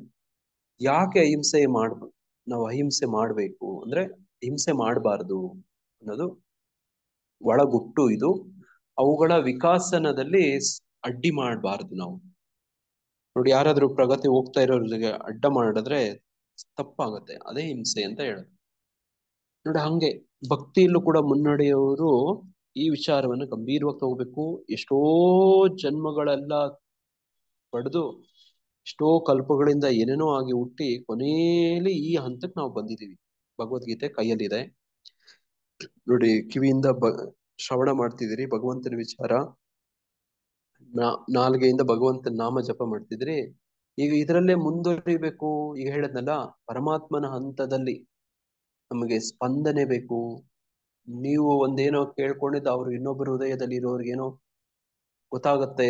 ಅವ್ರಿಗೆ ಭಗವಂತ ಅವರು ಹೃದಯದಲ್ಲಿ ಹೋಗಿ ಹೇಳ್ತಾನೆ, ಆ ಹೃದಯದಲ್ಲಿ ಇರುವಂತ ಪರಮಾತ್ಮ ಅಂತಂದ್ರೆ ಇದು ಬಹಳ ಸೂಕ್ಷ್ಮ ವಿಚಾರಗಳು ನೋಡಿ. ಇದಕ್ಕೆಲ್ಲ ಈ ಜೀವೋದಯ ಬೇಕು. ಅಹಿಂಸೆ ನೋಡಿ ಹಿಂಸೆ ಮಾಡಬಾರ್ದು ನೋಡಿ ಅನ್ನೋದು ವಿಚಾರ. ಅಲ್ಲಿ ಯಾಕೆ ಹೆಂಗೆ ಅಂದ್ರೆ ಆ ಹೃದಯದಲ್ಲಿರೋ ಪರಮಾತ್ಮ ನೊಂದುಕೊಳ್ತಾನೆ ಅಂತ ನೋಡಿ. ಆ ಹೃದಯದಲ್ಲಿರೋ ಆತ್ಮ ಪರಮಾತ್ಮ ನೋಡಿ. ಈಗ ಒಂದು ಕುಂಟು ಬ್ರಾಹ್ಮಣನ ಕಥೆ ವಿಚಾರ ಮಾಡಿದ್ವಲ್ಲ, ಆ ತರ ಹಂಗೆ ಸತ್ಯಂ, ವೈಯಕ್ತಿಕ ಲಾಭಕ್ಕಾಗಿ ಸತ್ಯವನ್ನು ತಿರುಚಬಾರದು ಎಂದು ಇದರ ಅರ್ಥ. ವೇದ ಸಾಹಿತ್ಯದಲ್ಲಿ ಕೆಲವು ಕಷ್ಟವಾದ ಭಾಗಗಳಿವೆ, ಆದರೆ ಅವುಗಳ ಅರ್ಥವನ್ನೂ ಉದ್ದೇಶವನ್ನು ಸದ್ಗುರುವಿನಿಂದ ತಿಳಿಯಬೇಕು. ಇದು ವೇದಗಳನ್ನು ಅರ್ಥ ಮಾಡಿಕೊಳ್ಳಲು ಅಗತ್ಯವಾದ ಪ್ರಕ್ರಿಯೆ. ಶ್ರುತಿ ಎಂದರೆ ಅಧಿಕಾರಿಯಿಂದ ಕೇಳಬೇಕು ಎಂದು ಅರ್ಥ. ತನ್ನ ವೈಯಕ್ತಿಕ ಲಾಭಕ್ಕಾಗಿ ಯಾವುದೋ ವ್ಯಾಖ್ಯಾನವನ್ನು ಕೊಡಬಾರದು. ಭಗವದ್ಗೀತೆಯ ಮೂಲ ಪಾಠಕ್ಕೆ ತಪ್ಪು ವ್ಯಾಖ್ಯಾನವನ್ನು ನೀಡುವ ಎಷ್ಟೋ ವ್ಯಾಖ್ಯಾನಗಳಿವೆ. ಪದದ ನಿಜವಾದ ಅರ್ಥವನ್ನು ಕೊಡಬೇಕು. ಅದನ್ನು ಒಬ್ಬ ಸದ್ಗುರುವಿನಿಂದ ತಿಳಿದುಕೊಳ್ಳಬೇಕು. ನೋಡಿ ನಮ್ಗಿಲ್ಲಿ ಸದ್ಗುರು ಯಾರು ಅಂದ್ರೆ ಭಕ್ತಿ ವೇದಾಂತ ಸ್ವಾಮಿ ಶ್ರೀಲ ಪ್ರಭುಪಾದರು ನೋಡಿ. ಅವರ ಪುಸ್ತಕನ ನಾವು ಕೈಯಲ್ಲಿ ಹಿಡ್ಕೊಂಡು ಯಥಾರೂಪವನ್ನ ನೋಡಿ ನಾವು ಕಲ್ತ್ಕೊಳ್ಳುವಂತ ಪ್ರಯತ್ನ ಮಾಡ್ತಿದೀವಿ. ಹಂಗಾಗಿ ನಮ್ಮೆಲ್ಲರಿಗೂ ಯಾರು ಸದ್ಗುರು ಅಂದ್ರೆ ಭಕ್ತಿ ವೇದಾಂತ ಸ್ವಾಮಿ ಶ್ರೀಲ ಪ್ರಭುಪಾದರು. ಇಸ್ಕಾನ್ ಅಲ್ಲಿ ಸರ್ವಕಾಲಕ್ಕೂ ಪ್ರಭುಪಾದರೇ ಡ್ಯಾಶ್ ಗುರು. ಯಾವ ಗುರು? ಶಿಕ್ಷಾ ಗುರು. ಶಿಕ್ಷಾ ಗುರು. ಗುರು ಶ್ರೀಲ ಪ್ರಭುಪಾದರು. ಸರ್ವಕಾಲಕ್ಕೂ ಶ್ರೀಲ ಪ್ರಭುಪಾದರೇ ಶಿಕ್ಷಾ ಗುರು. ದೀಕ್ಷಾ ಗುರು ಅಂತ ಹೇಳಕ್ಕಾಗಲ್ಲ. ದೀಕ್ಷೆಗೆ ಒಂದು ವಿಧಿವಿಧಾನ ಕ್ರಮ ಇರುತ್ತೆ ಅಲ್ವಾ? ನೀವು ಅವ್ರಿಗೆ ಹೋಗಿ ಸರೆಂಡರ್ ಆಗ್ಬೇಕು, ಅವರು ನಿಮ್ಮನ್ನು ನೋಡ್ಬೇಕು, ಅವರಿಗೆ ಸೇವೆ ಮಾಡ್ಬೇಕು. ನೋಡಿ, ಅವ್ರ ಹತ್ರ ವಿನಯದಿಂದ ನೋಡಿ, ತದ್ವಿದ್ಯೆ ಪ್ರಣಿಪಾತೇನ ಪರಿಪ್ರಶ್ನೇನ ಸೇವೆಯ ಉಪದೇಶೀಯಂತಿತೆ ಜ್ಞಾನಂ ಜ್ಞಾನಿನ ತತ್ವದರ್ಶಿನಃ, ಈ ತರದೆಲ್ಲ ಬೇಕು. ನೋಡಿ ನೋಡಿ, ಇದು ವಿಚಾರ. ಸರ್ವಕಾಲಕ್ಕೂ ಇಸ್ಕಾನ್ ಸಂಸ್ಥೆಯಲ್ಲಿ ಶ್ರೀಲ ಪ್ರಭುಪಾದರೇ ಶಿಕ್ಷಾ ಗುರು. ನೋಡಿ, ಅವರ ಪುಸ್ತಕಗಳನ್ನು ಓದಿ, ಅವರ ಪುಸ್ತಕಗಳನ್ನೇ ಅಧ್ಯಯನ ಮಾಡ್ತಾ ನೋಡಿ ಕಲ್ತ್ಕೊಂಡು ತಿಳ್ಕೊಂಡು ಮುಂದೆ ಹೋಗೋದು. ನೋಡಿ, ನಮ್ಮ ಗುರು ಮಹಾರಾಜರಂತೂ ಪ್ರಭುಪಾದರ ಪುಸ್ತಕಗಳ ಅಧ್ಯಯನದ ಬಗ್ಗೆ ತುಂಬಾ ಪ್ರಾಧಾನ್ಯ ಕೊಡ್ತಾರೆ. ಅವ್ರ ಪ್ರತಿಯೊಬ್ಬ ಶಿಷ್ಯರು ಕೂಡ ಅವರು ಪ್ರೋತ್ಸಾಹ ಮಾಡ್ತಾರೆ, ಒತ್ತಾಯ ಮಾಡ್ತಾರೆ. ನೋಡಿ, ಭಕ್ತಿ ಶಾಸ್ತ್ರಿ ಕೋರ್ಸ್ ಮಾಡಿ, ಭಕ್ತಿ ವೈಭವ ಕೋರ್ಸ್ ಮಾಡಿ ಅಂತ ಎನ್ಕರೇಜ್ ಮಾಡ್ತಾರೆ. ಇತ್ತೀಚೆಗಂತೂ ತುಂಬಾ ಹೇಳ್ತಿದ್ದಾರೆ ಗುರು ಮಹಾರಾಜ್. ಯಾಕೆ? ಪ್ರಭುಪಾದರ ಪುಸ್ತಕಗಳನ್ನ ನಾವೆಲ್ಲಾನು ಓದ್ಲಿ, ಅದ್ರ ಮೇಲೆ ಕೆಲವೊಂದು ಅಸೈನ್ಮೆಂಟ್, ಹೋಮ್ವರ್ಕ್, ಎಸ್ಸೆಗಳು, ಪರೀಕ್ಷೆಗಳು ಎಲ್ಲ ಬರೀಲಿ ಅಂತ, ಅದನ್ನ ತಿಳ್ಕೊಳ್ಳಿ, ಅವಾಗಾದ್ರೂ ಕಲ್ತ್ಕೊಳ್ಳಿ ಅಂತ ತುಂಬಾ ಒತ್ತು ಕೊಡ್ತಿದ್ದಾರೆ. ನೋಡಿ, ಇದು ಬಹಳ ಮುಖ್ಯ. ನೋಡಿ, ನಾವು ಪುಸ್ತಕಗಳು ಓದಿಲ್ವೋ, ಈ ತರದೆಲ್ಲ ಕೋರ್ಸ್ ಮಾಡಲ್ವೋ, ನಾವು ಒಂಥರ ಕುರುಡು ನೋಡಿ ನಂಬಿಕೆ ತರ ಹೋಗ್ತಿರ್ತೀವಿ, ಅಂಧಶ್ರದ್ಧೆ ತರ ಹೋಗ್ತಿರ್ತೀವಿ. ನೋಡಿ, ಹಂಗ ಆಗ್ಬಾರ್ದು ಅಂತ ಬಯಸ್ತಾರೆ ಗುರು ಮಹಾರಾಜ್. ನೋಡಿ, ಅದಕ್ಕೋಸ್ಕರ ಒಂದು ಕತೆ ಹೇಳ್ತಾರೆ. ಸತ್ಯನಾರಾಯಣ ಪೂಜೆ ಸಂದರ್ಭದಲ್ಲಿ ಬೆಕ್ಕನ್ ಕಟ್ಟಾಕಿದ ಕತೆ ಹೇಳ್ತಾರೆ. ಯಾರಾದ್ರೂ ಹೇಳ್ತೀರಾ? ಸತ್ಯನಾರಾಯಣ ಪೂಜೆಗೆ ಒಂದು ಬೆಕ್ಕು ಕಟ್ಟಾಕಿ ಬುಟ್ಟಿಲ್ ಮುಚ್ಚಿ ಸತ್ಯನಾರಾಯಣ ಪೂಜೆ ಮಾಡ್ತಿದ್ರಂತೆ. ಯಾಕೆ? ಅವ್ರಿಗೆ ಅವರು ಒಳಗಡೆ ಜಾಗ ಪ್ರಸಾದ ಇರೋದಿಲ್ಲ ಪ್ರಭುಜಿ, ಅದನ್ನ ಹೊರಗಡೆ ಕಟ್ಟಾಕಿ ಪೂಜೆ ಮಾಡ್ತಾ ಇರ್ತಾರೆ. ಅದನ್ನೇ ಸಂಪ್ರದಾಯ ಅನ್ಕೊಂಡು ಅವ್ರ ಮನೆಯವರೆಲ್ಲ ಅದನ್ನೇ ಮಾಡ್ತಿರ್ತಾರೆ. ಆ ಬೆಕ್ಕು ಒಂದ್ಸತಿ ಸತ್ತೋಗುತ್ತೆ ಪ್ರಭುಜಿ, ಮತ್ತೆ ಅದನ್ನ ಕೊಂಡ್ಕೊಂಡ್ಬಂದು ಅಲ್ಲಿ ಕಟ್ಟಿ ಅವ್ರ ಪೂಜೆ ಮಾಡ್ತಾರೆ. ಪಕ್ಕದ ಮನೆಯಲ್ಲಿ ತಗೊಂತಾರ ಪ್ರಭು, ಆ ಬೆಕ್ಕನ ತಗೊಂಡ್ ಬಂದು ಆ ತರ. ನೋಡಿ, ಬೆಕ್ಕಿದ್ರೆ ಸತ್ಯನಾರಾಯಣ ಪೂಜೆ ಮಾಡ್ತಿರೋ ಸಂದರ್ಭದಲ್ಲಿ ಹಾಲು ಮೊಸರು ಬಾಯಿ ಇಟ್ಬಿಡತ್ತಲ್ಲ, ಅದು ತುಂಬಾ ಪ್ರಸಾದ ಎಲ್ಲ ಇದ್ ಮಾಡಿ ಬಿಡುತ್ತಂತ ಕಟ್ಟಾಕ್ತಾರೆ. ನೋಡಿ, ಬುಟ್ಟಿಯಲ್ಲಿ ಹಾಕಿ ಇಟ್ಟು ಸತ್ಯನಾರಾಯಣ ಪೂಜೆ ಮಾಡೋದು. ನೋಡು, ಆ ಮುಂದಿನ ತಲಾಂತರ ಅವ್ರ ಮನೆಯಲ್ಲಿ ಇದು ಯಾಕೆ ಮಾಡ್ತಿದಾರೆ ಅನ್ನೋದು ಗೊತ್ತಿಲ್ಲ. ಮುಂದಿನ ತಲಾಂತರದವ್ರು ಹಿಂಗ್ ಮಾಡ್ತಾರೆ. ಪಕ್ಕದ ಮನೆಯಲ್ಲಿ ನೋಡ, ಅವ್ರಿಗೆ ಬಾಡಿಗೆ ಕೊಟ್ಟು ಬೆಕ್ಕಂತಂದು, ಇದು ನಮ್ ಸಂಪ್ರದಾಯ ರೀ, ನಮ್ ಮನೆ ಸಂಪ್ರದಾಯ ಇದು. ಏನದು? ನಾವು ಸತ್ಯನಾರಾಯಣ ಪೂಜೆ ಮಾಡ್ತಾ ಇರ್ಬೇಕಾದ್ರೆ ಒಂದ್ ಬುಟ್ಟಿಯಲ್ಲಿ ಬೆಕ್ಕನ್ನ ಹಾಕಿ ಕಟ್ಟಾಕಿ, ಇದು ನಮ್ ಕುಟುಂಬದ ಸಂಪ್ರದಾಯ ರೀ ಅಂತ. ಇದನ್ನ ನಾವು ಮಾಡ್ಲೇಬೇಕು, ನಮ್ಮ ಹಿಂದಿನ ಪೂರ್ವ ಕಾಲದಿಂದ ನಮ್ಮ ಹಿರಿಕರೆಲ್ಲ ಹಿಂಗೆ ಮಾಡ್ಕೊಂಡ್ ಬಂದದ್ದು, ನಾವು ಹಿಂಗೆ ಮಾಡೋದು ಅಂತ. ನೋಡಿ, ಬಹುಪಾಲು ನಾವೆಲ್ಲ ಮಾಡುವಂತ ನಮ್ಮ ಮನೆಯಲ್ಲಿ ನಮ್ಮ ಹಿಂದೆಯವ್ರು ಹಿಂಗೆ ಮಾಡಿದ್ರು ನಾವು ಹಿಂಗೆ ಮಾಡ್ತೀವಿ ಅಂತ. ನೋಡಿ, ಇದನ್ನ ಬಿಟ್ಟು ಆ ಕಡೆ ಈ ಕಡೆ ಹೋಗಕ್ಕೆ ಅವ್ರು ಸ್ವಲ್ಪ ಬುದ್ಧಿ ಕೂಡ ಇರಲ್ಲ, ಯಾಕೆ ಅಂತ ಕೂಡ ಕೇಳಿರಲ್ಲ, ಶಾಸ್ತ್ರಗಳು ಓದಿರಲ್ಲ. ನೋಡಿ, ಈ ತರ ಎಲ್ಲ ಮಾಡ್ತಾರೆ. ನೋಡಿ, ಹಂಗೆ ಶಾಸ್ತ್ರಾಧ್ಯಯನ ನೋಡಿ, ಇಲ್ಲಿ ಪ್ರಭುಪಾದ್ರು ಹೇಳ್ತಿದ್ರೆ, ಪ್ರಭುಪಾದ್ರ ಪುಸ್ತಕಗಳನ್ನು ಓದೋದು ತುಂಬಾ ಅವಶ್ಯಕ. ನೋಡಿ, ಹಂಗೆ ಮತ್ತೆ ತಿರ್ಚಬಾರ್ದು. ನಮ್ಮ ಲಾಭಕ್ಕೋಸ್ಕರ ಅದನ್ನ ನಮ್ಗೆ ಬೇಕಾದಂಗೆ ವಿವರಿಸಕ್ ಹೋಗ್ಬಾರ್ದು. ನೋಡಿ, ಇದು ಬಹಳ ಮುಖ್ಯ. ಸತ್ಯಂ ಅಂದ್ರೆ ಆ ಮಟ್ಟಕ್ಕೆ ಪ್ರಭುಪಾದ್ರ ಭಗವದ್ಗೀತೆ ಹೆಸರು ಯಥಾರೂಪ ಅಂತ ಇಟ್ಟಿದ್ದಾರೆ. ಹಂಗೆ ಮುಂದೆ ಹೋದ್ರೆ ಅಕ್ರೋಧ ಅಂತ ಬರುತ್ತೆ. ಅಕ್ರೋಧ ಎಂದರೆ ಕೋಪಕ್ಕೆ ಕಡಿವಾಣ ಹಾಕುವುದು. ಪ್ರಚೋದನೆ ಇದ್ದರೂ ಮನುಷ್ಯನು ಸಹನೆಯಿಂದ ಇರಬೇಕು, ಏಕೆಂದರೆ ಮನುಷ್ಯನು ಕೋಪ ಮಾಡಿಕೊಂಡನೆಂದರೆ ಅವನ ಇಡೀ ದೇಹವು ಮಲಿನವಾಗುತ್ತದೆ. ನೋಡಿ, ಈ ವಿಚಾರ ಬಹಳ ಮುಖ್ಯ. ನೋಡಿ, ಅದಕ್ಕೆ ಸಾಧು ಸಂತರು ಸಾಧ್ಯವಾದಷ್ಟು ಕೋಪ ಮಾಡ್ಕೊಳ್ಳಲ್ಲ. ನೋಡಿ, ವಶಿಷ್ಠರು ವಿಶ್ವಾಮಿತ್ರ ಮುನಿಗಳು ಅಯೋಧ್ಯೆಗೆ ಬರ್ತಾರೆ. ದಶರಥನಲ್ಲಿ ಒಂದು ಮಾತನ್ನ ಪಡ್ಕೊಳ್ತಾರೆ. ಮಾತು ಕೊಟ್ಬಿಡ್ತಾನೆ. ಮಾತಾದ್ಮೇಲೆ ಏನು ಅಂದ್ರೆ, ರಾಮ ಲಕ್ಷ್ಮಣ ನನ್ನ ಜೊತೆ ಬರ್ಬೇಕು, ನಾನೊಂದು ವ್ರತ ಮಾಡ್ತಿದ್ದೀನಿ, ಆ ಒಂದು ಯಜ್ಞ ಮಾಡ್ತಿದ್ದೀನಿ, ಹೋಮ. ಅದರ ಮುಖ್ಯ ಭಾಗ ಏನಂದ್ರೆ, ನಾವು ಕೋಪ ಮಾಡ್ಕೋಬಾರದು. ಅಲ್ಲಿ ಯಜ್ಞ ಮಾಡೋದಕ್ಕೆ ತಾಟಕಿ, ಈ ಸುಬಾಹು ಮತ್ತೆ ಇವನು ಮರೀಚ ಇವರೆಲ್ಲ ಬಂದು ಅಡ್ಡಿಪಡಿಸ್ತಿರ್ತಾರೆ. ಅವರು ಎಲ್ಲ ಮಹಾ ರಾಕ್ಷಸರು. ಅವರು ವಿಶ್ವಾಮಿತ್ರರ ಹತ್ರ ಎಂತ ಅಸ್ತ್ರಗಳು ಇರ್ತವೆ ಅಂದ್ರೆ ಅವ್ರನ್ನೆಲ್ಲ ಬೇಕಾದ್ರೆ ಕ್ಷಣದಲ್ಲಿ ಅವ್ರನ್ನೆಲ್ಲ ಸುಟ್ಟಾಕ್ಬಿಡ್ಬೋದು, ಕೊಂದಾಕ್ಬೋದು. ಅವ್ರ ಹತ್ರ ಅಂತಂತ ಅಸ್ತ್ರಶಸ್ತ್ರಗಳು ಇರ್ತವೆ. ಆದ್ರೆ ಆ ವ್ರತ, ಆ ಹೋಮದ ಮುಖ್ಯ ಭಾಗ ಏನಂದ್ರೆ ಕೋಪ ಮಾಡ್ಕೋಬಾರ್ದು. ಅವಾಗೇನೆ ಅದರ ಫಲ ಸಿಗೋದು. ನೋಡಿ, ಇಂಥ ಒಂದು ನಿಯಮ. ನೋಡಿ, ಹಿಂಗೆ ಕೋಪ ಮಾಡ್ಕೊಂಡಾಗ ನಮ್ಮ ದೇಹದಲ್ಲಿ ಕೆಲವೊಂದು ಹಾರ್ಮೋನ್ಸ್ಗಳೆಲ್ಲ ಉತ್ಪತ್ತಿ ಆಗ್ತವೆ. ಆ ಹಾರ್ಮೋನ್ಸ್ಗಳು ನೋಡಿ ಅದನ್ನೇ ಹೇಳೋದು, ಮನೆಯೊಳಗಿನ ಬೆಂಕಿ ಮನೆಯ ಸುಡದೆ ನೆರೆಮನೆಯ ಸುಡೋದು ಅಂತ. ನಮ್ ದೇಹದಲ್ಲಿ ಏನು ಹಾರ್ಮೋನ್ಸ್ಗಳೆಲ್ಲ ಜಾಗೃತಿ ಆಗ್ಬಿಟ್ಟಿರ್ತವೆ ನೋಡಿ, ಅವು ನಮ್ ದೇಹನೇ ಕೊಲ್ತವೆ ನೋಡಿ. ಸಿಟ್ಟು, ಕೋಪ, ನೋಡಿ ಸಿಡುಕು, ಸೇಡು, ನೋಡಿ ಇದು ಯಾವತ್ತೂ ಒಳ್ಳೇದಲ್ಲ. ನೋಡಿ, ವಿಶೇಷವಾಗಿ ಅದನ್ನೇ ಇಲ್ಲಿ ಹೇಳ್ತಾರೆ, ಏಕೆಂದರೆ ಮನುಷ್ಯನು ಕೋಪ ಮಾಡಿಕೊಂಡನೆಂದರೆ ಅವನ ಇಡೀ ದೇಹವು ಮಲಿನವಾಗುತ್ತದೆ. ಅದಕ್ಕೋಸ್ಕರ ಸಾಧ್ಯವಾದಷ್ಟು ನೋಡಿ ಈ ಕೋಪದಿಂದ ದೂರ ಇರಬೇಕು. ಕೋಪವು ರಾಜಸ ಗುಣದಿಂದ ಮತ್ತು ಕಾಮದಿಂದ ಹುಟ್ಟಿದ್ದು. ನಿಮ್ಗೆಲ್ಲ ಜ್ಞಾಪಕ ಇದೆ ಯಾವ ಶ್ಲೋಕ? ಕಾಮಯೇಷ ಕ್ರೋಧೇಶ ರಜೋಗುಣ ಸಮುದ್ಭವ. ಕಾಮಯೇಷ ಕ್ರೋಧೇಶ ರಜೋಗುಣ ಸಮುದ್ಭವ. ಆ ಶ್ಲೋಕದಲ್ಲಿ ನಾವು ಇದನ್ನೆಲ್ಲ ಓದಿದ್ದೀವಿ. ಆದುದರಿಂದ ಆಧ್ಯಾತ್ಮಿಕ ನೆಲೆಯಲ್ಲಿರುವ ಮನುಷ್ಯನು ಕೋಪ ಮಾಡಿಕೊಳ್ಳದಂತೆ ತಡೆದುಕೊಳ್ಳಬೇಕು. ಅಪೈಶುನಂ ಎಂದರೆ ಇತರರಲ್ಲಿ ತಪ್ಪು ಹುಡುಕಬಾರದು ಅಥವಾ ಅನಗತ್ಯವಾಗಿ ಅವರನ್ನು ತಿದ್ದಬಾರದು. ನೋಡಿ, ಯಾರನ್ನು ನಾವು ನೋಡಿ ಏನು ಹೇಳ್ತಿದ್ದಕ್ ಹೋಗ್ಬಾರ್ದು. ನಮಗ್ ಸಂಬಂಧ ಪಡೆದವ್ರಿಗೆ ಹೇಳ್ಕೊಡಕ್ ಹೋಗ್ಬಾರ್ದು. ನಾನು ಕೆಲವು ಸತಿ ನೋಡ್ತೀನಿ, ಈ ಗಮನಿಸ್ತೀರಿ, ಅವ್ರಿಗೆ ಸಂಬಂಧನೇ ಇರಲ್ಲ, ಅವ್ರಿಗೆಲ್ಲ ನಾವು ಗೈಡೆನ್ಸ್ ಮಾಡಕ್ ಹೋಗ್ತಿರ್ತೀರಿ. ಅವ್ರು ಒಪ್ಕೊಳಲ್ಲ. ಅವರು ನೋಡಿ ಅದಕ್ಕೆ ಮರ್ಯಾದೆನೇ ಇರಲ್ಲ ನೋಡಿ. ಹಂಗೆಲ್ಲ ಅವಶ್ಯಕ ಕೇಳ್ಬೇಕಂತೆ ಅವರು. ನೋಡಿ, ಭಗವದ್ಗೀತೆಯಲ್ಲಿ ಅರ್ಜುನ ಕೃಷ್ಣನನ್ನ ಕೇಳೋವರೆಗೂ, ಶರಣಾಗೋವರೆಗೂ ಕೃಷ್ಣ ಮಾತಾಡ್ಲೇ ಇಲ್ಲ, ಗೊತ್ತಾ? ಹೌದಾ? ಹೌದು ಪ್ರಭುಜಿ. ಅವ್ರ ಶಿಷ್ಯರಾದ್ಮೇಲೆ ಅವ್ರು ಮಾತಾಡೋದಕ್ಕೆ ನೋಡಿ, ಅವರಿಬ್ರು ಜೊತೆಲೇ ಇರ್ತಾರೆ, ಯಾವಾಗ್ಲೂ ಜೊತೆಲಿ ಇರ್ತಾರೆ. ನೋಡಿ, ಯಾವಾಗ್ಲೂ ಜೊತೆಲೇ ಇದ್ದವು ಭಗವದ್ಗೀತೆ ವಿಚಾರ ಯಾವತ್ತೂ ಹೇಳಿರೋದಿಲ್ಲ. ನೋಡಿ, ಅರ್ಜುನನೇ ಮಾತಾಡ್ತಿರ್ತಾನೆ, ಸಿಕ್ಕಾಪಟ್ಟೆ ಮಾತಾಡ್ತಿರ್ತಾನೆ.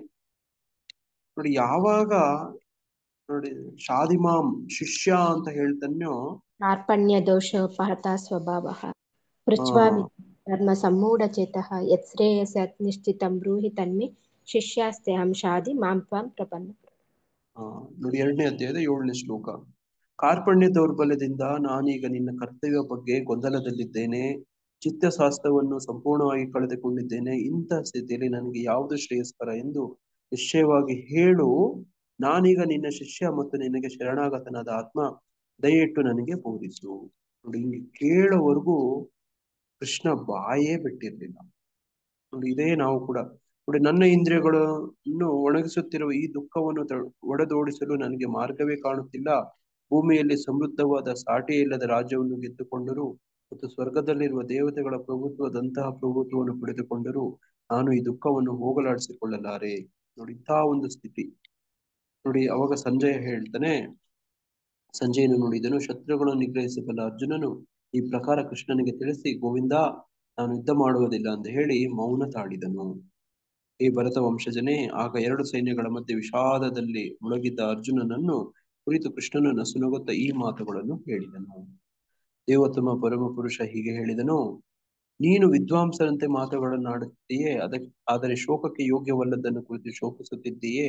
ಪಂಡಿತರು ಸತ್ತವರಿಗಾಗಲಿ ಬದುಕಿರಿಗಾಗಲಿ ಪ್ರಲಾಪಿಸುವುದಿಲ್ಲ.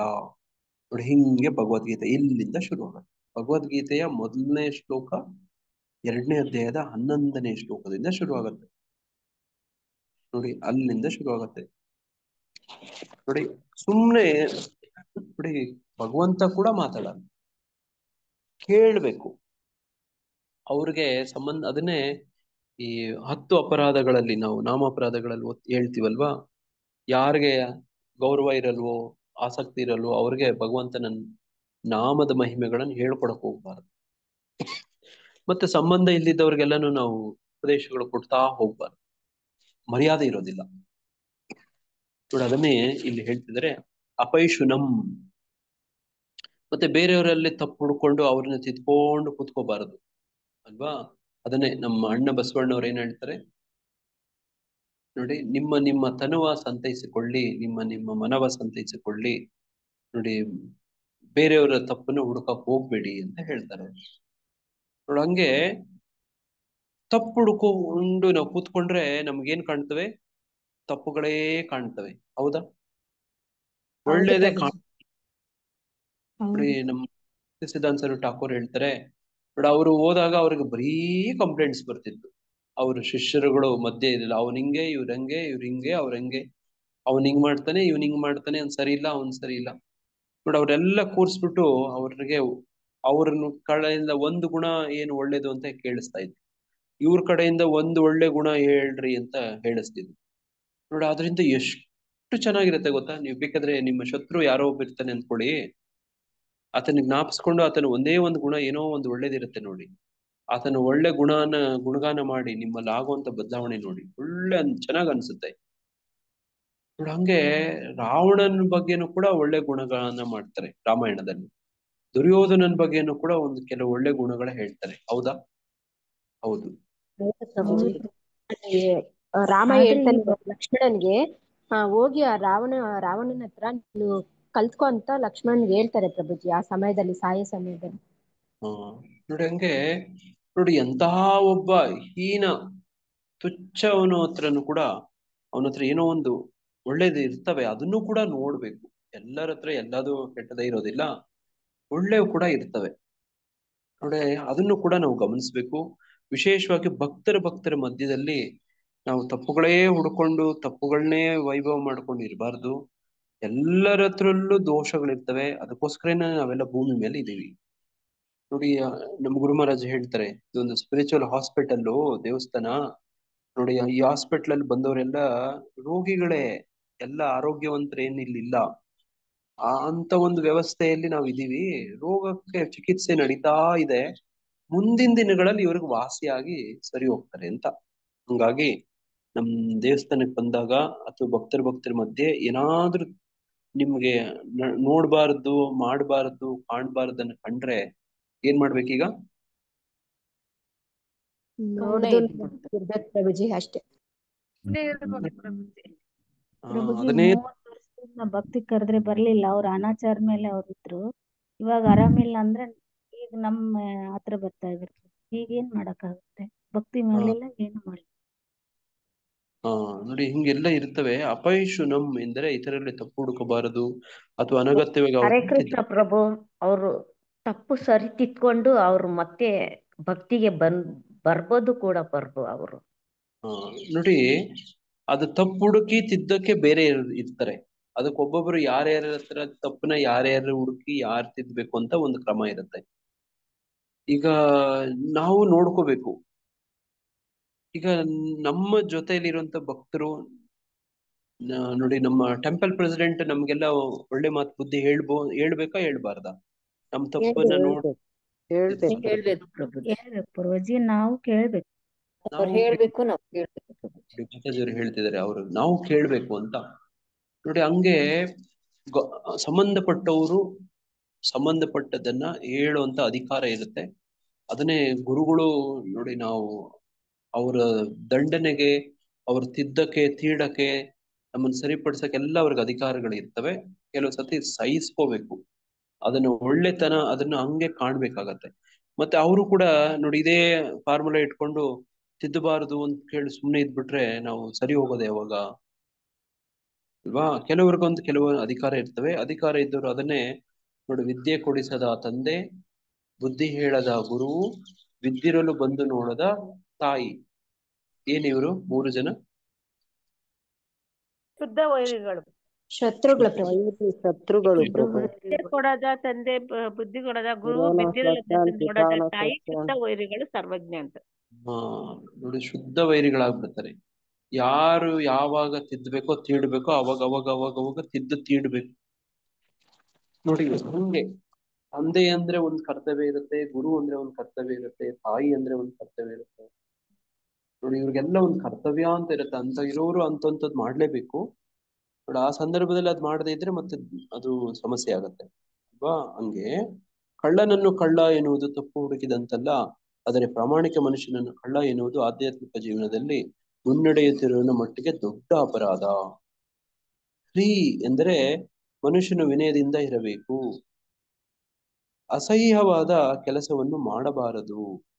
ಅಚಾಪಲಂ ದೃಢ ಸಂಕಲ್ಪ ಎಂದರೆ ಮನುಷ್ಯನು ಯಾವುದೇ ಪ್ರಯತ್ನದಲ್ಲಿ ಕಳವಳ ಪಡಬಾರದು ನೋಡಿ, ಅಥವಾ ಹತಾಶನಾಗಬಾರದು. ಒಂದು ಪ್ರಯತ್ನವು ವಿಫಲವಾಗಬಹುದು, ಆದರೆ ಅದಕ್ಕಾಗಿ ಮನುಷ್ಯನು ದುಃಖ ಪಡಬಾರದು. ಅವನು ತಾಳ್ಮೆಯಿಂದ ಮತ್ತು ದೃಢ ಮನಸ್ಸಿನಿಂದ ಪ್ರಗತಿಯನ್ನ ಸಾಧಿಸಬೇಕು ನೋಡ.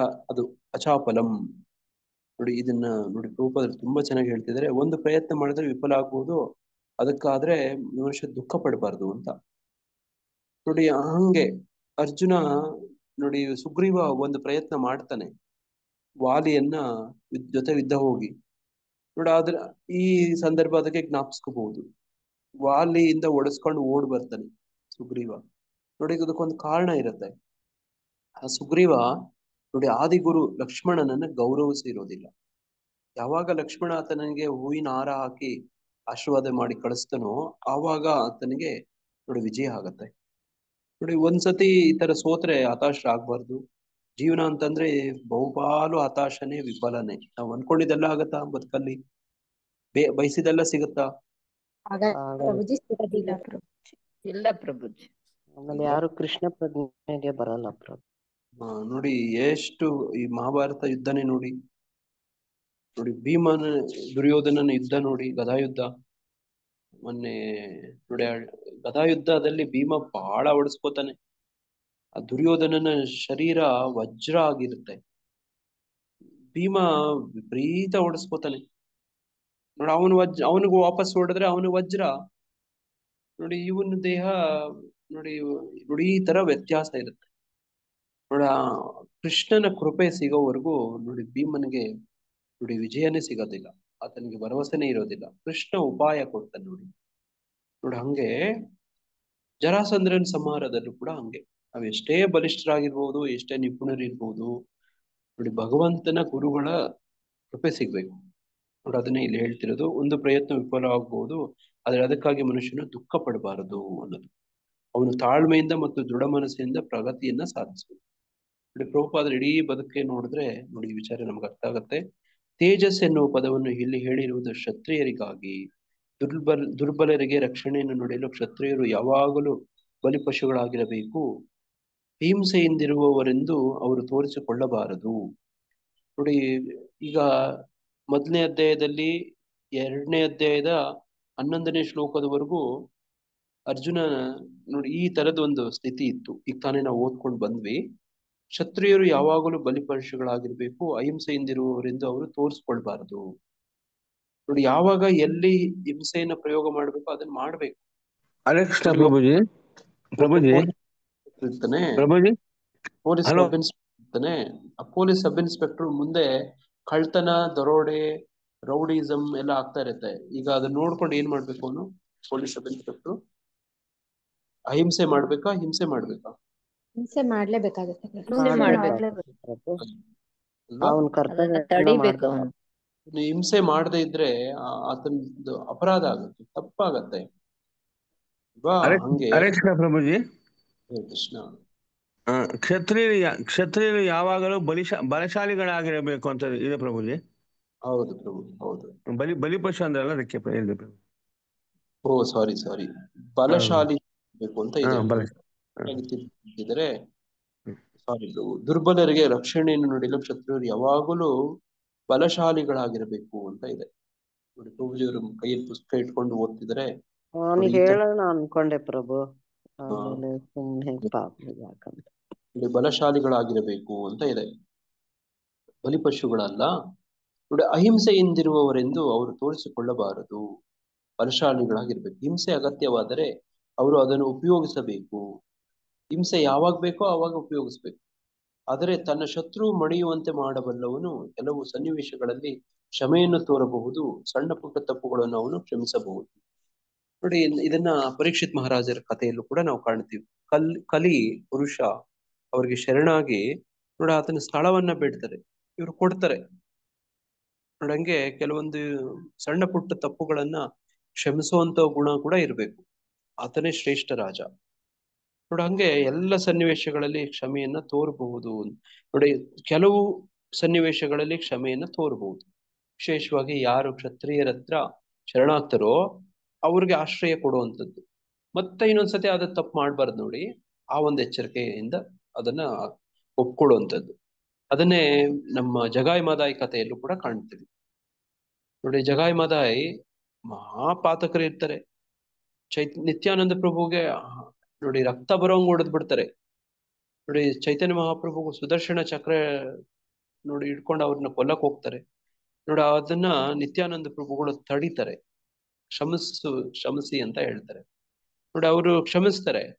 ಯಾವೊಂದು ಕಂಡೀಷನ್ ಅಲ್ಲಿ ಅಂದ್ರೆ ಮತ್ತೆ ಇವರು ಈ ತರ ಅಪರಾಧಗಳು ಮಾಡಬಾರ್ದು. ನೋಡಿ ಅವರು ಎಂತ ಒಳ್ಳೆಯವ್ರು ಆಗ್ತಾರೆ ಅಂದ್ರೆ, ನೀವು ಇವತ್ ಮಾಯಾಪುರಕ್ಕೆ ಯಾವತ್ತಾದ್ರೂ ಹೋದಾಗ ಜಗಾಯ್ ಮದಾಯಿ ಘಾಟ್ ಅಂತ ಇದೆ ನೋಡಿ. ಅವ್ರ ಭಕ್ತರು ಬಂದು ಆ ಗಂಗಾ ನದಿಯಲ್ಲಿ ಸ್ನಾನ ಮಾಡೋರಿಗೆ ಉಪಕಾರ ಆಗ್ಲಿ ಅಂತ ಘಾಟ್ ಕಟ್ಟಿಸ್ತಾರೆ ಅವ್ರು. ಇವತ್ತು ಅವ್ರ ಹೆಸರಲ್ಲಿ ಜಗಾಯ್ ಮದಾಯಿ ಘಾಟ್ ಅಂತ ಇದೆ ನೋಡಿ. ಹಂಗೆ ಕೆಲವು ಸನ್ನಿವೇಶಗಳಲ್ಲಿ ಕ್ಷಮೆಯನ್ನು ತೋರ್ಬೇಕು, ಸಣ್ಣ ಪುಟ್ಟ ತಪ್ಪುಗಳನ್ನ ಕ್ಷಮಿಸ್ಬೇಕು ಅಂತ ಹೇಳ್ತಿರೋದು. ಹಂಗೆ ಶೌಚಂ ಎಂದರೆ ಶುಚಿಯಾಗಿರುವುದು, ಮನಸ್ಸು ದೇಹಗಳಲ್ಲಿ ಮಾತ್ರವಲ್ಲ ವ್ಯವಹಾರಗಳಲ್ಲಿ ಸಹ ಶುಚಿಯಾಗಿರುವುದು. ಇದನ್ನು ವಿಶೇಷವಾಗಿ ವ್ಯಾಪಾರಿಗಳಿಗೆ ಹೇಳಿದೆ. ಅವರ ಕಾಳಸಂತೆಯಲ್ಲಿ ವ್ಯವಹರಿಸಬಾರದು. ಮಾನಿತ ಮನ್ನಣೆಯನ್ನು ನಿರೀಕ್ಷಿಸದೇ ಇರುವುದು ಕಾರ್ಮಿಕ ವರ್ಗದವರಾದ ಶೂದ್ರರಿಗೆ ಅನ್ವಯಿಸುತ್ತದೆ. ನೋಡಿ ಇದನ್ನೆಲ್ಲ ಪ್ರಭುಪಾದರು ಈ ತರ ಹೇಳದೇ ಇದ್ರೆ, ಯಾವುದು ಯಾರಿಗೆ ಅನ್ವಯಿಸುತ್ತೆ ಅಂತ ಹೇಳದೇ ಇದ್ರೆ ನಮ್ಗೆ ಅರ್ಥನೇ ಆಗಲ್ಲ ಅಲ್ವಾ. ನೋಡಿ ಶೌಚಂ ಯಾರಿಗೆ, ನಾತಿಮಾನಿತ ಯಾರಿಗೆ, ತೇಜಸ್ ಯಾರಿಗೆ. ನೋಡಿ ಒಂದೊಂದು ನೋಡಿ ನಾತಿಂ ಮಾನಿತ ಮನ್ನಣೆಯನ್ನ ನಿರೀಕ್ಷಿಸದೇ ಇರುವುದು ಕಾರ್ಮಿಕ ವರ್ಗದವರಾದ ಶೂದ್ರರಿಗೆ ಅನ್ವಯಿಸುತ್ತದೆ. ವೇದಗಳ ಆದೇಶಗಳ ಪ್ರಕಾರ 4 ವರ್ಣಗಳಲ್ಲಿ ಇವರದೇ ಅತ್ಯಂತ ಕೆಳಗಿನದೆಂದು ಭಾವಿಸಲಾಗಿದೆ. ಅವರು ಅನಗತ್ಯ ಪ್ರತಿಷ್ಠೆ ಅಥವಾ ಗೌರವದಿಂದ ನಡೆಯಬಾರದು, ತಮ್ಮ ಸ್ಥಾನದಲ್ಲಿಯೇ ಉಳಿಯಬೇಕು. ಸಾಮಾಜಿಕ ವ್ಯವಸ್ಥೆಯನ್ನು ಉಳಿಸಿಕೊಂಡು ಬರಲು ಅವರು ಮೇಲಿನ ವರ್ಗಗಳವರಿಗೆ ಗೌರವವನ್ನು ತೋರಿಸ್ಬೇಕು. ಇದನ್ನು ಓದಿದ್ರೆ ಯಾರಿಗಾದ್ರೂ ಸ್ವಲ್ಪ ಈ ವರ್ಣ ಇವುಗಳ ಬಗ್ಗೆ ಇರೋರಿಗೆ ಸ್ವಲ್ಪ ಒಂದು ಗಲಿಬಿಲಿ ಆಗ್ಬಹುದು. ಹಿಂಗೆಲ್ಲ ಹೇಳ್ತಾರಲ್ಲ ನಾವು ಶೂದ್ರಗೆ. ನೋಡಿ ಇದು ಶೂದ್ರರು ಜಾತಿಯಿಂದ ಅಲ್ಲ, ಅಂದ್ರೆ ಹುಟ್ಟಿನಿಂದ ಅಲ್ಲ. ಚಾತುರ್ವರ್ಣ ಮಯ ಸೃಷ್ಟಂ ಗುಣಕರ್ಮ ವಿಭಾಗಶಃ. ನೋಡಿ ಯಾವುದೇ ಒಂದು ಕಂಪನಿಗಳಲ್ಲಿ ಲೇಬರ್ಸ್ ಇರ್ತಾರಲ್ವಾ, ಅದು ಅವನು ಯಾವುದೇ ಜಾತಿ ಜನಾಂಗ ಪ್ರದೇಶದಲ್ಲಿ ಹುಟ್ಟಿರ್ಬೋದು. ಆ ಲೇಬರ್ಸ್ ಯಾವತ್ತು ಸೂಪರ್ವೈಸರು ಮ್ಯಾನೇಜರ್ಗಳ ಡೈರೆಕ್ಷನ್ ಮೇಲೆ ನಡಿಬೇಕು ನೋಡ, ಅದು ಅವ್ರ ಕೆಲಸ ಆಗಿರುತ್ತೆ ನೋಡಿ. ಹಂಗೆ ಅಲ್ಲಿ ಅವ್ರು ಹೆಚ್ಚು ಕ್ರೆಡಿಟ್ ತಗೊಳಕ್ ಆಗಲ್ಲ. ಇವ್ರು ಕೊಡ್ಬೇಕು, ಯಾರು ಮ್ಯಾನೇಜರ್ಸ್ ಸೂಪರ್ವೈಸರ್ಸ್ ಕೊಡ್ಬೇಕು, ಆದ್ರೆ ಅವ್ರು ಬಯಸ್ಬಾರ್ದು ಅನ್ನೋಂಥ ವಿಚಾರ ನೋಡಿ. ಇತ್ತೀಚೆಗೆ ಏನಾಗ್ತಾ ಇದೆ ಅಂದ್ರೆ, ಕರ್ನಾಟಕದಲ್ಲಿ ಸ್ಥಳೀಯರಿಗೆ ಕೆಲ್ಸ ಕೊಡ್ತಾ ಇಲ್ಲ. ಯಾಕೆ ಗೊತ್ತಿಲ್ಲ ಗೊತ್ತಾ? ಕೆಲ್ಸಕ್ಕೆ ಸ್ಥಳೀಯರಿಗೆ ಕೊಡಲ್ಲ. ಯಾಕೆ ಗೊತ್ತಾ? ಸ್ಥಳೀಯರು ಆದ್ರೆ ಅವರು ತಿಳ್ಕೊಂಡಿರ್ತಾರೆ ಅದೆಲ್ಲ, ಅದ್ರ ಬಗ್ಗೆ ಊರಿನ ಬಗ್ಗೆ ಎಲ್ಲ ಹೇಳಲ್ಲ. ನನಗೂ ಪ್ರತಿಷ್ಠೆ, ನಾನ್ ಲೋಕಲ್ಲು ನೋಡಿ. ಅವ್ರು ಸ್ಟ್ರೈಕ್ ಮಾಡಕ್ ಹೋಗೋದು, ಹಿಡ್ಕೊಂಡು ಹೊಡಿಯೋದು, ಈ ತರದೆಲ್ಲ ಜಾಸ್ತಿ ಮಾಡ್ತಾರೆ. ಅದೇ ಹೊರ ರಾಜ್ಯಗಳಿಂದ ಕರ್ಕೊಂಬಂದು ನೋಡಿ ಅವ್ರಿಗೆ ಕೆಲ್ಸ ಕೊಟ್ಟು ಮಾಡಿಸಿದ್ರೆ ಅವ್ರು ಇಷ್ಟೊಂದು ಅವರು ನೋಡಿ ದಿಮಾಕೆಲ್ಲ ಮಾಡಲ್ಲ. ಭಯ ಇರುತ್ತೆ ಪ್ರಭು ಅವ್ರಿಗೆ, ಊರ್ ಬಿಟ್ಟು ಬಂದಿರ್ತೀವಂತ. ಅದಕ್ಕೋಸ್ಕರನೇ ಕೆಲವರು ಹೊರ ರಾಜ್ಯದ ಕಾರ್ಮಿಕರನ್ನೇ ಪ್ರಿಫರ್ ಮಾಡ್ತಾರೆ. ಲೋಕಲ್ಸ್ ಅಂದ್ರೆ ನೋಡಿ ಅವ್ರಿಗೆ ಈ ತರದೆಲ್ಲ ಇರುತ್ತೆ ಅಂತ. ಈ ತರದ್ದು ನಾನು ಇದು ಸರಿ ಅಂತ ನಾ ಹೇಳ್ತಿಲ್ಲ, ಇರೋದೇನು ಅಂತ ಹೇಳ್ತಿದ್ದೀನಿ ಅಷ್ಟೇನೆ ನೋಡಿ. ಹಂಗೆ ಕಾರ್ಮಿಕರು ಏನಾದ್ರೂ ಪ್ರತಿಷ್ಠೆ ಅದನ್ನ ನೋಡು, ಅವ್ರಿಗೆ ಈ ತರದೆಲ್ಲ ಮಾಡಕ್ ಹೋದ್ರೆ ನೋಡಿ ಅವ್ರ ಕೆಲ್ಸ ಕೊಡೋದಿಲ್ಲ, ಕೆಲ್ಸ ಸಿಗೋದಿಲ್ಲ ನೋಡಿ. ಕೆಲ್ಸ ಮಾಡ್ಸಕೋವರೆಗೂ ಕಷ್ಟ ಆಗತ್ತೆ. ಈ ತರದ ಹಲವಾರು ಸಾಮಾಜಿಕ ನೋಡಿ ಸಮಸ್ಯೆಗಳೆಲ್ಲ ಇದಾವೆ. ಹಂಗಾಗಿ ಆ ಸ್ಥಾನದಲ್ಲೇ ಉಳಿಬೇಕು. ಸಾಮಾಜಿಕ ವ್ಯವಸ್ಥೆನ ಉಳಿಸ್ಕೊಂಡು ಬರಲು ಅವರು ಮೇಲಿನ ವರ್ಗಗಳ ಗೌರವವನ್ನು ತೋರಿಸ್ಬೇಕು. ಇಲ್ಲೇ ಇದ್ರೆ ಕೆಲ್ಸ ತಗೊಳಕ್ಕಾಗಲ್ಲ ನೋಡಿ. ಕೇರಳದಲ್ಲಿ ನನ್ ಕೆಲವು ಫ್ರೆಂಡ್ಸ್ ಕೆಲವೊಂದು ಎಸ್ಟೇಟ್ಗಳಲ್ಲಿ ಕೆಲಸ ಮಾಡ್ತಾರೆ ನೋಡಿ. ಕೆಲವರು ಗೊತ್ತಿರೋರು ಅವ್ರು ಹೇಳ್ತಾರೆ, ಅಲ್ಲಿ ಕಾರ್ಮಿಕರು ಬಹಳ ಸ್ಟ್ರಾಂಗ್ ಇದ್ದಾರೆ. ಕೇರಳದಲ್ಲಿ ಯಾರು ಇನ್ವೆಸ್ಟ್ ಮಾಡಕ್ ರೆಡಿನೇ ಇಲ್ಲ, ಯಾವುದೇ ಬಂಡವಾಳ ಹೂಡೋದಿಲ್ಲ. ಯಾವುದೇ ಫ್ಯಾಕ್ಟ್ರಿಗಳು ಇಂಡಸ್ಟ್ರೀಸ್ ಎಲ್ಲ ಕೇರಳದಲ್ಲಿ ಇಲ್ವೇ ಇಲ್ಲ. ನೋಡಿ ಆ ಕೇರಳದವರೆಲ್ಲರೂ ಕರ್ನಾಟಕದಲ್ಲಿ ಏನಾದ್ರು ಬಂಡವಾಳ ಹೂಡೋದು, ಇಲ್ಲಿ ಕೆಲಸ ಹುಡ್ಕೊಂಡು ಬರೋದು, ಈ ತರ ಮಾಡ್ತಾರೆ. ನೀವು ಯಾರಾದ್ರೂ ಕೇರಳ ಬಗ್ಗೆ ಗೊತ್ತಿದ್ರೆ ನಿಮ್ಗೆ ಚೆನ್ನಾಗಿ ಇದನ್ನ ಹೇಳೋದು ಅರ್ಥ ಆಗುತ್ತೆ. ಕೇರಳದಲ್ಲಿ ಕಾರ್ಮಿಕರು ಎಷ್ಟು ಸ್ಟ್ರಾಂಗ್ ಅವ್ರ ಯೂನಿಯನ್ನು ಮತ್ತೆ ಆ ಲಾಗಳೆಲ್ಲ ಇದಾವೆ ಅಂದ್ರೆ ಆ ಓನರ್ನ ಸೂಪರ್ವೈಸರ್ನ ಇಟ್ಕೊಂಡು ಹೊಡಿತಾರಂತೆ. ಮತ್ತೆ ಅವ್ರಿಗೆ ಪ್ರೊಟೆಕ್ಷನ್ ಇರುತ್ತೆ. ಅಲ್ಲಿ ವ್ಯವಸ್ಥೆ ಹಂಗೇನೆ. ಅದಕ್ಕೋಸ್ಕರ ಯಾರು ಬಂಡವಾಳ ಹೂಡಲ್ಲ. ನೋಡ, ಅದು ಒಂದು ಬಡ ರಾಜ್ಯದ ತರ ಅದು. ಯಾಕೆ ಯಾರು ಇನ್ವೆಸ್ಟ್ ಮಾಡಲ್ಲ ಅಲ್ಲಿ? ಯಾಕೆ ನೋಡಿ, ಈ ಸಾಲನ್ನು ಓದ ಅರ್ಥ ಮಾಡ್ಕೊಳ್ಳಿ. ನೋಡಿ, ಶೂದ್ರರು ಅಂದ್ರೆ ಹುಟ್ಟಿನಿಂದ ಶೂದ್ರರಲ್ಲ, ನೋಡಿ ಕಾರ್ಮಿಕರು ಅಂತ ಸಾಮಾನ್ಯವಾಗಿ. ನೋಡಿ, ಆ ಒಂದು ಕಾರಣಕ್ಕೆ ಅಲ್ಲಿ ಯಾರು ಬಂಡವಾಳ ಹೂಡಲ್ಲ. ಕರ್ನಾಟಕದಲ್ಲಿ ಇದೆಲ್ಲನೂ ತುಂಬಾ ನೋಡಿ ಚೆನ್ನಾಗಿದೆ. ಇಲ್ಲಿನ ಕಾನೂನು, ಜನಗಳು ನೋಡಿ ಈ ತರದೊಂದು ಚೆನ್ನಾಗಿರೋ ಕಾರಣ ಇಲ್ಲಿ ಬಂದು ಇನ್ವೆಸ್ಟ್ ಮಾಡ್ತಾರೆ. ನೋಡಿ, ಈ ತರದ ವ್ಯತ್ಯಾಸಗಳಾಗ್ತವೆ. ಹಂಗಾಗಿ ಈ ತರ ಅರ್ಥ ಮಾಡ್ಕೊ. ಇಲ್ಲಿ ಪ್ರಸ್ತಾಪಿಸಿರುವ 26 ಅರ್ಹತೆಗಳು, ದಿವ್ಯ ಗುಣಗಳು, ಸಾಮಾಜಿಕ ಮತ್ತು ವೃತ್ತಿಯ ವ್ಯವಸ್ಥೆ ಬೇರೆ ಬೇರೆ ಅಂತಸ್ತುಗಳಿಗೆ ಅನುಗುಣವಾಗಿ ಅವುಗಳನ್ನು ಬೆಳೆಸಿಕೊಳ್ಳಬೇಕು. ಇದರ ಸಾರಾಂಶವೆಂದರೆ ಐಹಿಕ ಸ್ಥಿತಿಗತಿಗಳು ತೀರ ದುಃಖಕರವಾಗಿದ್ದರೂ ಎಲ್ಲ ವರ್ಗಗಳ ಮನುಷ್ಯನು ಅಭ್ಯಾಸದಿಂದ ಈ ಗುಣಗಳನ್ನು ಬೆಳೆಸಿಕೊಂಡರೆ ಕ್ರಮೇಣ ಆಧ್ಯಾತ್ಮಿಕ ಸಾಕ್ಷಾತ್ಕಾರದ ಅತ್ಯುನ್ನತ ನೆಲೆಗೆ ಏರಲು ಸಾಧ್ಯವಾಗುತ್ತದೆ. ನೋಡಿ, ಅತ್ಯುನ್ನತ ನೆಲೆಗೆ ಏರ್ಬೇಕು ಆಧ್ಯಾತ್ಮಿಕ ಸಾಕ್ಷಾತ್ಕಾರತೆಯಲ್ಲಿ ಅಂದ್ರೆ ಇಲ್ಲಿ ಹೆಸರಿಸಿರುವಂತ 26 ಗುಣಗಳು ಇಲ್ಲಿ ಏನಿದೆವಲ್ಲ ನೋಡಿ, ಇದನ್ನ ದೈವಿ ಮತ್ತು ಅಸುರಿ ಸ್ವಭಾವಗಳ ಒಂದು ಅಧ್ಯಯನದಲ್ಲಿ ನೋಡಿ, ದೈವಿ ಹಾಗೂ ಅಸುರಿ ಸ್ವಭಾವಗಳು ಇದನ್ನ ನೋಡಿ ಇಲ್ಲಿ ಕೊನೆಯಲ್ಲಿ ಇಲ್ಲಿ ಹೇಳ್ತಿದ್ರೆ ದೈವೀಂ ದಿವ್ಯವಾದ ಸ್ವಭಾವ ಅಂತ ಈ ಶ್ಲೋಕದಲ್ಲಿ ಬರುತ್ತೆ. ದೈವೀಂ ಅಭಿಜಾತಸ್ಯ ಭಾರತ ನೋಡಿ. ಹಂಗಾಗಿ ದೈವಿ ಸ್ವಭಾವದಲ್ಲಿ ಇರೋರಲ್ಲಿ 26 ಗುಣಗಳು ಇರ್ತವೆ. ನಾವು ನಮ್ಮಲ್ಲೇ ಎಷ್ಟು ಅಂಶ ಇದರಲ್ಲಿ ನಮ್ಮಲ್ಲಿದೆ, ಯಾವ್ದು ಕೊರತೆ ಇದೆ, ಯಾವ್ದನ್ನ ಹೆಚ್ಚು ಮಾಡ್ಕೋಬೇಕು, ಯಾವ್ದನ್ನ ಕಡಿಮೆ ಮಾಡ್ಕೋಬೇಕು ಅನ್ನುವಂಥದ್ದು ನಮಗ್ ನಾವೇ ಅರ್ಥ ಮಾಡ್ಕೋಬೇಕು. ಯಾರು ಬಂದು ಹೇಳ್ಕೊಡಕ್ಕಾಗಲ್ಲ ಅಲ್ವಾ? ನಮಗ್ ನಾವೇ ಸ್ವಾಧ್ಯಾಯ ಮಾಡ್ಬೇಕು. ಇನ್ನೊಂದ್ಸತಿ ಓದ್ಬೇಕು. ಇನ್ನೊಂದ್ಸತಿ ಓದ್ಕೊಂಡು ಯಾವ ಅಂಶಗಳು ನಮ್ಮಲ್ಲಿ ಇದಾವೆ, ಎಷ್ಟೆಷ್ಟು ಮಟ್ಟಕ್ಕಿದಾವೆ, ಎಷ್ಟು ಕೊರತೆ ಇದೆ, ಯಾವ್ದನ್ನ ಎಷ್ಟು ಬೆಳೆಸ್ಕೋಬೇಕಾಗಿದೆ ಅಂತೇಳಿ ನಾವೇ ನೋಡ್ಕೋಬೇಕು. ಯಾರು ಬೆಳ್ಳಿಟ್ಟು ತೋರಿಸಿ ನೋಡಿ ಹಿಂಗೆ ನೀವಂತ ಹೇಳಕ್ ಆಗಲ್ಲ. ಹೇಳಿದ್ರೆ ಗುರುಗಳು ಇಲ್ಲಿ ಹೇಳ್ತಿರೋಂಗೆ ಗುರುಗಳು ಬೇಕಿದ್ರೆ ಅದನ್ನ ಹೇಳ್ಬೋದು ನೋಡಿ. ಆ ತರದ್ದು. ಹರೇ ಕೃಷ್ಣ. ಯಾರಿಗಾದ್ರೂ ಏನಾದ್ರು ಪ್ರಶ್ನೆ ಇದೆಯಾ ಈ ವಿಷಯವಾಗಿ? ಇದನ್ನ ತುಂಬಾ ದಿನಗಳು ತಗೊಂಡ್ವಿ. ಈ 3 ಶ್ಲೋಕಕ್ಕೆ ಎಷ್ಟು ದಿನ ತಗೊಂಡ್ವಿ? 3 ಶ್ಲೋಕ ಒಂದು 5-6 ದಿನ ತಗೊಂಡ್ವಾ? ವಾರ ಆಯ್ತು ಪ್ರಭುಜಿ. ಹರೇ ಕೃಷ್ಣ ಪ್ರಭು. 21/7/2025 ಪ್ರಭು ಶುರು ಮಾಡಿದ್ದು. 21, 22, 23, 24, 25, 26, 27 7 ದಿನ ತಗೊಂಡ್ವಿ. ಆಯ್ತು ಪ್ರಭುಜಿ, 1 ವಾರ ಆಯ್ತು. ಅಲ್ವಾ? 3 ಶ್ಲೋಕ 7 ದಿನ ಅಧ್ಯಯನ ಮಾಡಿದ್ವಿ ನೋಡಿ. ಹಿಂಗೆ ಕೆಲವು ಸತಿ ಅವಶ್ಯಕತೆ ಇರುತ್ತೆ. 3 ಶ್ಲೋಕ 7 ದಿನ. ಹರೇ ಕೃಷ್ಣ. ಹಿಂದಿಂದೆಲ್ಲ ಮುಂದೆ ಎಷ್ಟು ಕಲ್ತ್ವಿ ಅಂತ ಮುಖ್ಯ ಆಗುತ್ತೆ ಪ್ರಭು ನೋಡಿ. ಮುಂದಿಂದೆಲ್ಲ ಓದ್ಕೊಂಡು ಹಿಂದಿನ ಮರ್ತ್ಕೊಂಡ್ ಬಂದ್ವಿ ಅಂತ ಇರಬಾರ್ದು ನೋಡಿ. ಹರೇ ಕೃಷ್ಣ. ಒಂದು ಪ್ರವಚನದಲ್ಲಿ, ಒಂದು ಕ್ಲಾಸ್ ಅಲ್ಲಿ ಎಲ್ಲವೂ ಜ್ಞಾಪಕ ಇಟ್ಕೊಳಕ್ಕಾಗಲ್ಲ. ಆದ್ರೆ ಕೆಲವೊಂದು ಮುಖ್ಯಾಂಶಗಳು ಅಂತ ಏನೋ ಒಂದು ಬಹಳ ಮುಖ್ಯವಾಗಿರುತ್ತೆ. ಅದ್ರ ಬಗ್ಗೆ ಹೆಚ್ಚು ಅವಾಗವಾಗ ಚಿಂತನೆ ಮಾಡಿ ಮೆಲುಕು ಹಾಕ್ತಾ ಇರ್ಬೇಕು. ಯಾವಾಗ ಯಾರಿಗೆ ಅತ್ಯಂತ ಹೆಚ್ಚು ಅವರಿಗೆ ಲಾಭ ಆಗತ್ತೆ ಅಂದ್ರೆ ಇನ್ನೊಬ್ಬರಿಗೆ ಹೇಳಿ ಕೊಟ್ಟಾಗ ಆಗತ್ತೆ ನೋಡಿ. ನೀವು ಇದೇ ವಿಷಯಗಳನ್ನ ಇನ್ನೊಬ್ರಿಗೆ ಹೇಳ್ಕೊಡಿ, ಇಲ್ಲಿ ಕಲ್ತ್ಕೊಂಡು ಇನ್ನೊಬ್ರಿಗೆ ಹೇಳ್ಕೊಡಿ, ಇಲ್ಲಿ ಕಲ್ತ್ಕೊಂಡು ಹೇಳ್ಕೊಡಿ. ನಿಮ್ಗೆ ಅದು ಮನದಟ್ಟು ಜಾಸ್ತಿ ಆಗತ್ತೆ. ನಿಮ್ ಜೀವನದಲ್ಲಿ ಅದರ ಅಳವಡಿಕೆ ಆಗತ್ತೆ ನೋಡಿ. ಹಂಗೆ ನೋಡಿ, ಇವತ್ತು ಎಷ್ಟೋ ವಿಚಾರಗಳು ಹೇಳಿ ಕನ್ಫ್ಯೂಸ್ ಮರ್ತೋಗಂಗ ಆಗ್ಬಾರ್ದು. ಯಾವ್ದಾದ್ರು ವಿಷಯ ಇವತ್ತು ಬಹಳ ಕಲ್ತ್ವಿ, ಇದನ್ನ ಜೀವನದಲ್ಲಿ ಅಳವಡಿಸ್ಕೊತೀವಿ ಅನ್ನೋಂಥದ್ದು ಯಾವ್ದಾದ್ರು ಇದೆಯಾ? ಹೃದಯದಲ್ಲಿರೋ ಹುಡುಕ್ಬಾರ್ದು ಪ್ರಭು ತಪ್ಪುಗಳು ತೀವ್ರವಾಗಿ ಹುಡುಕ್ಬಾರ್ದು ಪ್ರಭುಜಿ. ಎಲ್ಲಾರು ಒಬ್ಬೊಬ್ಬರು ಮಾತಾಡಿ. ಒಳ್ಳೇದನ್ನು ಕೂಡ ಹುಡುಕ್ಬೇಕಂತ ಹೇಳಿದ್ರು. ಹೇಳಿ. ಪ್ರಭುಜಿ, ಪ್ರಾಣಿಗಳ ಮಾಡೋದು ಮತ್ತೆ ಮರಗಳನ್ನು ಕಟ್ ಮಾಡೋದು ಬಾಳ ಪಾಪ ಅನ್ನೋದು. ಹಾ, ಹೌದು. ಹಾ, ಹರೇ ಕೃಷ್ಣ. ಮತ್ತೆ ಏನಾದ್ರು ಹೃದಯದಲ್ಲಿ ಸುಮ್ಮನೆ ಇರ್ಬೇಕು ಅವ್ರ ಹಂಗೆ ಅಂತ ಹೇಳಿ. ಹಾ. ಹರೇ ಕೃಷ್ಣ ಪ್ರಭುಜಿ. ಕೋಪ ಮಾಡ್ಕೋಬಾರ್ದು ಪ್ರಭುಜಿ. ಕೋಪ ಮಾಡ್ಕೊಂಡ್ರೆ ನಮ್ಮ ದೇಹನೇ ಅಶೌಚ ಆಗ್ಬಿಡ್ತೈತೆ ಪ್ರಭುಜಿ. ಹಂಗಾಗಿ ನಾವು ಕೋಪ ಮಾಡ್ಕೋಬಾರ್ದು ಪ್ರಭುಜಿ. ಆದಷ್ಟು ಶಾಂತಿಯಿಂದ ಇರೋದೇ ಕಲ್ತ್ಕೋಬೇಕು ಅನ್ನೋದು ಇದು ನಮ್ಗೆ ಬಹಳ ಇಂಪಾರ್ಟೆಂಟ್ ಆಯ್ತು. ನಾವ್ ಏನಾದ್ರೂ ಕೆಲಸ ಮಾಡ್ಬೇಕಂದ್ರೆ ಹೃದಯದಲ್ಲಿರೋ ಪರಮಾತ್ಮನ ನೆನೆಸ್ಕೊಳ್ಬೇಕಂತ ಹೇಳಿದ್ರಿ ಪ್ರಭು. ಮತ್ತೆ ಯಾವುದೇ ಜೀವಿನ ಪ್ರಗತಿಶಾಲಿ ಬದುಕನ್ನ ನಾವು ತಡೆದ್ರೆ ಅದರ ಮುಂದಿನ ಜನ್ಮಕ್ಕೆ ತೊಂದರೆ ಆಗುತ್ತೆ.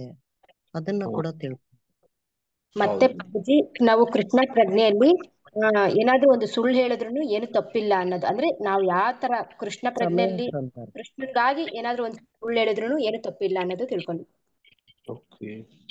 ಕೋಪಗೊಂಡ್ರೆ ದೇಹ ಎಲ್ಲ ಮಲಿನ ಆಗುತ್ತೆ ಅಂತ ಕೂಡ ತಿಳ್ಕೊಂಡ್ವಿ. ನಾವು ಅಂತಃಕರಣ ಮತ್ತು ಇಂದ್ರಿಯಗಳ ಮೂಲಕ ತಿಳಿದಿದ್ದು ಕೇಳಿದ್ದು ನೋಡಿದ್ದನ್ನು ಲೋಪವಿಲ್ಲದೆ ಹಾಗೆ ಹಿತವಾದ ಮಾತುಗಳಿಂದ ಹೇಳುವುದೇ ಸತ್ಯ ಭಾಷಣ ಅಂತ ಹೇಳಿ. ಕೃಷ್ಣ ಪ್ರಭುಜಿ, ಪ್ರತಿಯೊಬ್ಬ ವ್ಯಕ್ತಿಯಲ್ಲೂ ಸಹ ಅತ್ಯಂತ ಸಂಪೂರ್ಣವಾಗಿರ್ತಕ್ಕಂಥ ಒಂದೊಂದು ಅಂಶ ಜ್ಞಾನ ಇರುತ್ತೆ. ಅದನ್ನ ನಾವು ಅರ್ಥೈಸ್ಕೊಳ್ಬೇಕು. ಅವರನ್ನ ನಾವು ತಪ್ಪು ಕಲ್ಪನೆ ಮಾಡಬಾರ್ದು ಅನ್ನೋದನ್ನ ಹೇಳಿದ್ರು ಪ್ರಭುಜಿ. ಮತ್ತೆ ರೂಪ ಸನಾತರ ಬಗ್ಗೆ ಕೂಡ ಹೇಳಿದ್ರಿ ಪ್ರಭು. ಆ ಕತೆ ಒಂದು, ಮತ್ತೆ ಬೆಕ್ಕಿನ ಕತೆ ಒಂದು ಹೇಳಿದ್ರಿ. ತಪ್ಪಂತನೂ ತಿಳ್ಕೊಬಾರ್ದು, ಒಳ್ಳೆವಂತನೂ ತಿಳ್ಕೊಬೇಕಂತ ಗೊತ್ತಾಯ್ತು. ಹೌದು ಮಾತಾಜಿ. ಮತ್ತೆ ವ್ಯಾಸ ಪೂಜೆಯಲ್ಲಿ ಗುರುಮಹಾರಾಜರು ಹೇಳಿದ್ರು, ತನ್ನ ಹೃದಯದಲ್ಲಿ ಪರಮಾತ್ಮ ನನ್ಗೆ ಈ ಒಂದು ದಾರಿಯನ್ನು ತೋರಿಸ್ತಾರೆ, ಅದನ್ನ ನಾನು ಹೇಳ್ತೀನಿ ಅಂತ ಹೇಳಿ. ಇದು ಸತ್ಯ, ಶೌಚ, ತಪಸ್ಸು, ದಯ 4 ನಿಯಮಗಳು ಪಾಲಿಸ್ಬೇಕು ಅಂತ ಹೇಳಿದ್ರೆ. ಹರೇ ಕೃಷ್ಣ ಪ್ರಭುಜಿ, ನಾವು ಯಾವ್ದಾದ್ರು ಕೆಲಸ ಹೇಳಿ ರೇಣುಕಮತಿ ಹೇಳಿ. ಹರೇ ಕೃಷ್ಣ ಪ್ರಭುಜಿ, ನಾವು ಯಾವ್ದೇ ಕೆಲಸ ಮಾಡ್ಬೇಕಾದ್ರೂ ಪರಮಾತ್ಮನ್ ನೆನೆಸ್ಕೊಂಡು ಹರೇ ಕೃಷ್ಣ ಮಹಾಮಂತ್ರ ಹೇಳೋದ್ರಿಂದ ಅದು ವಿಳಂಬ ಆದ್ರೂ ನಮಗೆ ಒಳ್ಳೇದಾಕ ಆಗೈತಿ. ಸಹನೆಯಿಂದ ಅದ್ರ ಬಗ್ಗೆ ನಾವು ಪ್ರಾಕ್ಟೀಸ್ ಮಾಡ್ತಾ ಇದ್ರ ನಮಗೆ ಯಾವ್ದಾದ್ರು ಒಂದಿನ ಒಳ್ಳೆ ಕೆಲಸ ಆಕೈತಿ ಅನ್ನೋದು ಇದ್ರಲಿಂದ ಬಹಳ ಅರ್ಥ ತಿಳಿತ್ರಿ ಪ್ರಭುಜಿ. ಹೌದು ಮಾತಾಜಿ, ತುಂಬಾ ಧನ್ಯವಾದಗಳು. ಹರೇ ಕೃಷ್ಣ. ಹರೇ ಕೃಷ್ಣ ಪ್ರಭುಜಿ. ಜಯಪತಾಕ ಪ್ರಭುಜಿದ ಒಂದು ಹೇಳಿದ್ರಿ ಪ್ರಭುಜಿ. ಸೈಂಟಿಸ್ಟ್ ಅವರು ಅದನ್ನ ಹಿಂಸೆ ಮಾಡ್ತಿದ್ರು, ಆಮೇಲೆ ಅದರಿಂದ ಅವರು ಪರ್ಮಿಷನ್ ಕೇಳಿದ್ರು, ಆಮೇಲೆ ಅವ್ರು ಹೇಳಿದ್ರು PhD ಗಾಗಿ ಮಾತ್ರ ಮಾಡೋದಕ್ಕೆ ಅಲೋ ಮಾಡಿದ್ರು ಅಂತ. ಅಂದ್ರೆ ನಾವು ಗುರುಗಳಿಗೆ ಅವರ ಆದೇಶಕ್ಕೆ ಅನುಗುಣವಾಗಿ ಶಿಷ್ಯನಾದವನು ಹೇಗೆ ಶಿಖಾ ಇಟ್ಟು ಅವರ ಒಂದು ಇದಕ್ಕೆ ಅವರ ಒಂದು ಮಾತಿಗೆ ಕಟ್ಟು ಬೀಳ್ತು ಮಾಡ್ತಾರೆ, ಮುಂದುವರಿತಾರೆ ಅನ್ನೋದನ್ನ ತಿಳ್ಕೊಂಡ್ವಿ ಪ್ರಭುಜಿ. ಅದು ಇರೋದ್ರಿಂದ ಪ್ರಭುಜಿ ಗುರುಗಳ ಆಜ್ಞೆಯಂತೆ ಅವ್ರು ಇರ್ತಾರೆ ಪ್ರಭು. ಅವ್ರು ಭೌತಿಕದಾಗ ಇದ್ರು ಕೂಡ ಗುರುಗಳ ಆಜ್ಞೆ ಮೀರೋದಿಲ್ಲ ಪ್ರಭುಜಿ. ಹೌದು ನೋಡಿ, ಆದೇಶ ಕೊಟ್ಟಿದ್ದು ಗುರುಗಳು ಪರಮ ಪೂಜ್ಯ ಗೋಪಾಲ ಕೃಷ್ಣ ಗೋಸ್ವಾಮಿ ಮಹಾರಾಜರು. ಅವರ ಶಿಷ್ಯರ ರಥಯಾತ್ರಾ ಆನಂದ ಪೂಜೆಯವರು. ಹರೇ ಕೃಷ್ಣ. ಧನ್ಯವಾದಗಳು ಪ್ರಭುಜಿ. ಹರೇ ಕೃಷ್ಣ. ಸದ್ಗುರು ಅಂದ್ರೆ ಹರೇ ಕೃಷ್ಣ ಪ್ರಭುಜಿ. ಸದ್ಗುರು ಅಂದ್ರೆ ಶ್ರೀಲ ಭಕ್ತಿ ವೇದಾಂತ ಸ್ವಾಮಿ ಪ್ರಭುಪಾದರು. ಅವರು ಹೇಳ್ದಂಗೆ ನಾವು ಕೇಳ್ಬೇಕು. ಅವರು ಏನೇನು ಎಲ್ಲ ಇದು ಕೊಟ್ಟಿದಾರೋ ನಾವೆಲ್ಲ ಅದು ಓದ್ಬೇಕು ಅಂತ ನೀವ್ ಹೇಳುದು. ಶಿಕ್ಷಾ ಗುರುಗಳು ಅವರು ಇಸ್ಕಾನ್ಗೆ ಸರ್ವಕಾಲಿಕವಾಗಿ ಅವರೇ ಶಿಕ್ಷಾ ಗುರುಗಳು ಅಂತ. ಹೌದು ಮಾತಾಜಿ. ನೋಡಿ, ಹಂಗಾಗಿ ನಮ್ಮೆಲ್ಲರಿಗೂ ಗುರು ಇದ್ದಾರೆ. ನಾವು ದೀಕ್ಷಾ ತಗೊಂಡಿರ್ಲಿ ತಗೊಳ್ದೇ ಇರ್ಲಿ, ನಮ್ಗೆಲ್ಲ ಗುರುಗಳು ಯಾರು? ಭಕ್ತಿ ವೇದಾಂತ ಸ್ವಾಮಿ ಶ್ರೀಲ ಪ್ರಭುಪಾದರು. ಈಗ ನಾವು ಇನ್ನೂ ದೀಕ್ಷೆ ತಗೊಂಡಿಲ್ಲ, ನಮ್ ಗುರು ಇಲ್ಲ ನೋಡಿ, ಹಂಗಿಲ್ಲ ಅಲ್ವಾ? ನೋಡಿ, ಎಲ್ಲರಿಗೂ ದೀಕ್ಷೆ ತಗೊಂಡಿದಿರೋ ದೀಕ್ಷೆ ತಗೊಂಡಿಲ್ವೋ ಎಲ್ಲರೂ ಇಸ್ಕಾನ್ ಆಶ್ರಯಕ್ಕೆ ಯಾರು ಬರ್ತಾರೋ ಅವ್ರಿಗೆಲ್ಲ ಗುರುಗಳು. ಅಂದ್ರೆ ಭಕ್ತಿ ಸೇವೆಯಿಂದಾನೇ ಭಗವಂತ ಒಲಿಯೋದು ಅಂತ ಹೇಳಿದ್ರಿ ಪ್ರಭು. ನಾವು ಬರೀ ಜಪಮಾಲ ಮಾಡಬಾರ್ದು, ಭಕ್ತಿ ಸೇವೆನೂ ಮಾಡ್ಬೇಕು ಅಂತ ಹೇಳಿದ್ದೀರ. ಬರೀ ತಪಸ್ಸೇ ಮಾಡ್ಕೊಂಡು ಅಂತ ಇರಬಾರ್ದು, ಭಕ್ತಿ ಸೇವೆ ಕೂಡ ಮಾಡ್ಬೇಕು. ಜಪ ಆಗ್ಲಿ, ವ್ರತ ಆಗ್ಲಿ, ಉಪವಾಸ ಆಗ್ಲಿ, ಇದು ಮುಖ್ಯ.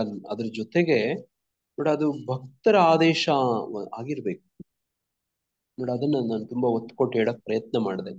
ಭಗವಂತನ ಭಕ್ತರ ಆದೇಶದ ಪ್ರಕಾರ ನಿರ್ದೇಶನ ಅಂತ ಇರುತ್ತೆ. ಅದರ ಬಗ್ಗೆ ನಾವು ಅದರ ಮೂಲಕ ಪಾಲನೆ ಮಾಡಿದ್ರೆ ವಿಶೇಷ ಕೃಪೆ ಸಿಗುತ್ತೆ ಅಂತ ಹೇಳಿ. ಆ ಆದೇಶದಲ್ಲೇನೆ ಅದ್ರ ಪ್ಯಾಕೇಜ್ ತರ ಬರುತ್ತೆ. ಅದ್ರ ಶಕ್ತಿ ಕೂಡ ಅದ್ರ ಜೊತೆ ಇರುತ್ತೆ. ಆದೇಶದ ಜೊತೆಗೆ ಏನಿರುತ್ತೆ? ಶಕ್ತಿ ಇರುತ್ತೆ. ಹೌದಾ? ಹೌದು ಪ್ರಭು. ಹೌದು. ಆ ಪಯವ್ರತ ಧೈರ್ಯ ದ್ರಲ್ಲಿ ಹಾಗೆ ಒಂದು ಶ್ಲೋಕನಲ್ಲಿ ಕೊಟ್ಟಿದ್ದಾರೆ ಪ್ರಭು. ಪರಂಪರೆ ಮುಖಾಂತರನೇ ಎಲ್ಲ ತಿಳ್ಕೊಳ್ಬೇಕು ಮಾಡ್ಬೇಕು ಅಂತ ಹೇಳಿದ್ದಾರೆ ಪ್ರಭು.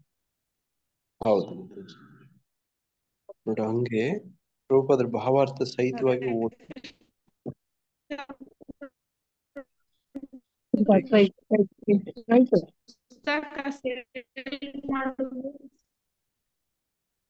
ಪುಸ್ತಕ ಸೇಲ್ ಮಾಡೋದ್ರಿಂದ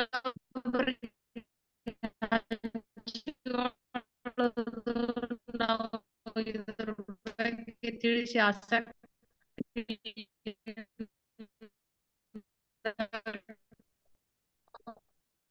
ಕಟ್ ಆಗ್ತಾ ಇದೆ ಮಾತಾಜಿ. ಹರೇ ಕೃಷ್ಣ. ಸರಿಯಾಗಿ ಕೇಳಿಸಿಲ್ಲ ಮಾತಾಜಿ, ನೀವು ಹೇಳಿದ್ದು ಕಟ್ ಆಗುತ್ತೆ. ಹರೇ ಕೃಷ್ಣ. ಮತ್ತೆ ಯಾರಿಗಾದ್ರೂ ಏನಾದ್ರೂ ಪ್ರಶ್ನೆ ಇದೆಯಾ?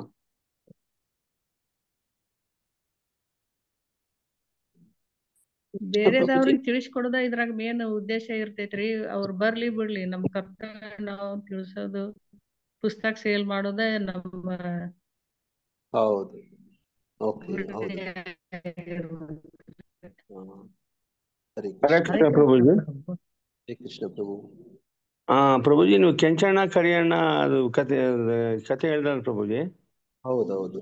ಇವತ್ತಿಗೂ ಹೊಸ ಮನೆಗಳು ಕಟ್ಸಿದ್ರೆ ಎಷ್ಟೋ ಜನ ಹೌದು ಆ ವಿಗ್ರಹಗಳನ್ನ ಕಟ್ತಾರೆ ಪ್ರಭುಜಿ, ಶಾಂತಿಗಾಗಿ. ಹರೇ ಕೃಷ್ಣ ಪ್ರಭು. ಹರೇ ಕೃಷ್ಣ ಮಾತಾಜಿ. ಒಂದು ನಿಮಿಷ ಮಾತಾಡ್ಬೋದ? ಹೇಳಿ ಮಾತಾಜಿ.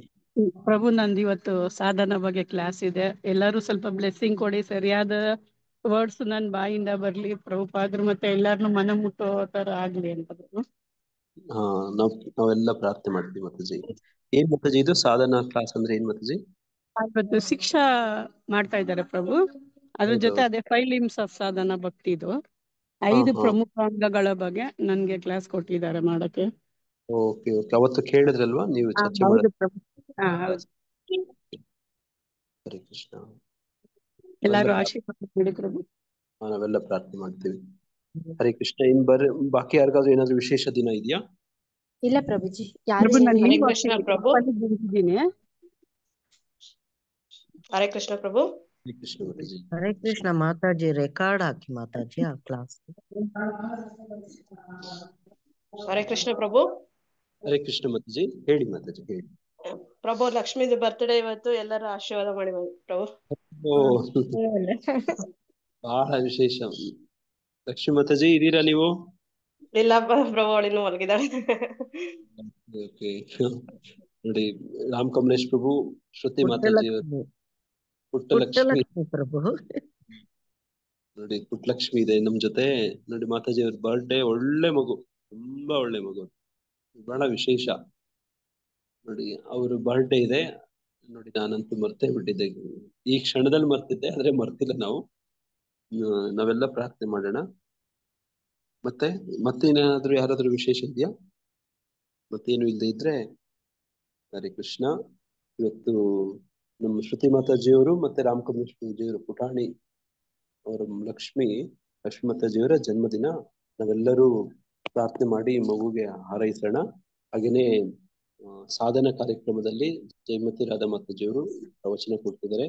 ಅದು ಎಲ್ಲ ಭಕ್ತರಿಗೆ ಮನದಟ್ಟ ಆಗೋ ರೀತಿ ಆಗ್ಲಿ, ಭಗವಂತನ ವಿಶೇಷ ಕೃಪೆ ಇರ್ಲಿ. ಮಾತಾಜಿಯವರನ್ನ ಭಗವಂತನ ಸೇವೆಯಲ್ಲಿ, ಗುರು ಕೃಷ್ಣ ಸೇವೆಯಲ್ಲಿ ಒಂದು ಸಾಧನೆ ಮಾಡಲಿ ಅಂತ ನಾವು ಹರೇ ಕೃಷ್ಣ ಪ್ರಭು. ಇವತ್ತು ನನ್ನ ಮಗಂದು ಬರ್ತಡೇ ಪ್ರಭು. ಹರೇ ಕೃಷ್ಣ. ಹೆಸರೇನ್ ಮಾತಾಜಿ? ಭರತ್ ಅಂತ ಪ್ರಭು. ಭರತ್ ಅಂತ ಹೇಳಿ ನಾವು ಪ್ರಾರ್ಥನೆ ಮಾಡ್ತೀವಿ ಮಾತಾಜಿ. ಕೋಮಲ ಮಾತಾಜಿ ಅವರೇ, ಥ್ಯಾಂಕ್ ಯು ಪ್ರಭು. ಹರೇ ಕೃಷ್ಣ. ನಾವೆಲ್ಲರೂ ಪ್ರಾರ್ಥನೆ ಮಾಡೋಣ. ಈಗ 3 ಸತಿ ಹರೇ ಕೃಷ್ಣ ಮಹಾಮಂತ್ರ ಹೇಳ್ತಾ ಹರೇ ಕೃಷ್ಣ ಹರೇ ಕೃಷ್ಣ ಹರೇ ಕೃಷ್ಣ ಕೃಷ್ಣ ಕೃಷ್ಣ ಹರೇ ಹರೇ ರಾಮ ರಾಮ ಹರೇ ಕೃಷ್ಣ ಹರೇ ರಾಮ ಹರೇ ರಾಮ ರಾಮ ಹರೇ ಹರೇ ರಾಮ ಹರೇ ರಾಮ ರಾಮ ಹರೇ ಹರೇ. ಹರೇ ಕೃಷ್ಣ ಹರೇ ಕೃಷ್ಣ ಹರೇ ರಾಮ ಹರೇ ರಾಮ ರಾಮ ಹರೇ ಹರೇ. ರಾಮ ರಾಮ ರಾಮ ರಾಮ ಹರೇ ರಾಮ ರಾಮ ರಾಮ ರಾಮ ಹರೇ ಹರೇ ಹರೇ ಕೃಷ್ಣ ಹರೇ ಹರೇ ಮನಸ್ಸು ತುಂಬಿ ನಾವೆಲ್ಲ ಪ್ರಭುಜಿ ಧನ್ಯವಾದ ಪ್ರಣಾಮ. ಹರಿ ಬೋಲ್ ಎದ್ಬಿಟ್ರ ನೀವು ಮಾತಾಜಿ ಜೈ ನಿಮ್ಗೆ ವಿಶ್ವ happy Krishna conscious birthday Mataji. ಹುಟ್ಟುಹಬ್ಬದ ಶುಭಾಶಯಗಳು ಲಕ್ಷ್ಮಿ. ಹರೇ ಕೃಷ್ಣ. ಇನ್ನು ನಿದ್ದೆ ಕಣ್ಣು ಆಮೇಲೆ ಓಕೆ. ಹರೇ ಕೃಷ್ಣ. ಒಳ್ಳೇದಾಗ್ಲಿ ಮಾತಾಜಿ ನಿಮ್ಗೆ. ಹರೇ ಕೃಷ್ಣ. ನಮ್ಮೆಲ್ಲರ ಪ್ರಾರ್ಥನೆಗಳು ಕಮಲ ಮಾತಾಜಿಯವರು ಮಗ ಭರತ್ ಪ್ರಭು ಮತ್ತೆ ಇವರು ಲಕ್ಷ್ಮೀ ಮಾತಾಜಿ ಮತ್ತೆ ಜಯಮತಿ ಮಾತಾಜಿಯವರು ಇವತ್ತೇನು ಸಾಧನಾ ಕಾರ್ಯಕ್ರಮದಲ್ಲಿ ಪ್ರವಚನ ಕೊಡ್ತಿದ್ರೆ ಎಲ್ಲರಿಗೂ ಒಳ್ಳೇದಾಗ್ಲಿ. ಹರೇ ಕೃಷ್ಣ. ಇವತ್ತಿನ ದಿನ ಸಂಜೆ ಭಾನುವಾರ ಕೀರ್ತನ ಮೇಳ ಇದೆ ನಮ್ಮ ದೇವಸ್ಥಾನದಲ್ಲಿ. ಸಂಜೆ ವಿಶೇಷ ಕಾರ್ಯಕ್ರಮ ಇರುತ್ತೆ. ಎಲ್ಲ ಭಕ್ತರಿಗೆ ಪ್ರಾರ್ಥನೆಗಳು. ಇವತ್ತು ಸಂಜೆ ಕಾರ್ಯಕ್ರಮ ಇರುತ್ತೆ, ಬೆಳಗ್ಗೆ ಇರೋದಿಲ್ಲ. ಬಂದ್ರೆ ನಮ್ಮ ದೇವಸ್ಥಾನದಲ್ಲಿ ಬಹಳ ವಿಶೇಷವಾದಂತ ಕೀರ್ತನೆ ನಡೀತಿರುತ್ತೆ ಮತ್ತೆ ಪ್ರಸಾದ ಇರುತ್ತೆ. ಹರೇ ಕೃಷ್ಣ. ಎಲ್ಲ ಬರ್ಬೇಕು ಅಂತ ಕೇಳ್ಕೊಳ್ತೇವೆ. ಪಂಚಾಕಲ್ಪತರುಭ್ಯಶ್ಚ ಕೃಪಾ ಸಿಂಧು ಬೇವಚ ಪತಿತಾನಾಂ ಪಾವನೇಭ್ಯೋ ವೈಷ್ಣವೇಭ್ಯೋ ನಮಃ. ಅನಂತ ಕೋಟಿ ವೈಷ್ಣವವೃಂದ ಕಿ ಜೈ. ಶ್ರೀಲ ಪ್ರಭುಪಾದ್ ಕಿ ಜೈ. ಸಮವೇತ ಕಿ ಜೈ. ಮಹಾಮಂತ್ರ ಜೈ. ಹರೇ ಕೃಷ್ಣ ಹರೇ ಕೃಷ್ಣ ಕೃಷ್ಣ ಕೃಷ್ಣ ಹರೇ ಹರೇ ಹರೇ ರಾಮ ರಾಮ ರಾಮ ಹರೇ ಹರೇ. ಹರೇ ಕೃಷ್ಣ. ಎಲ್ಲರಿಗೂ ಈ ದಿನ ಕೃಷ್ಣ ಪ್ರಜ್ಞಾ ಪುರುಷ ಅತ್ಯಂತ ಶುಭವಾದ ದಂಡೋತ್ ಪ್ರಣಾಮಗಳು. ಧನ್ಯವಾದಗಳು.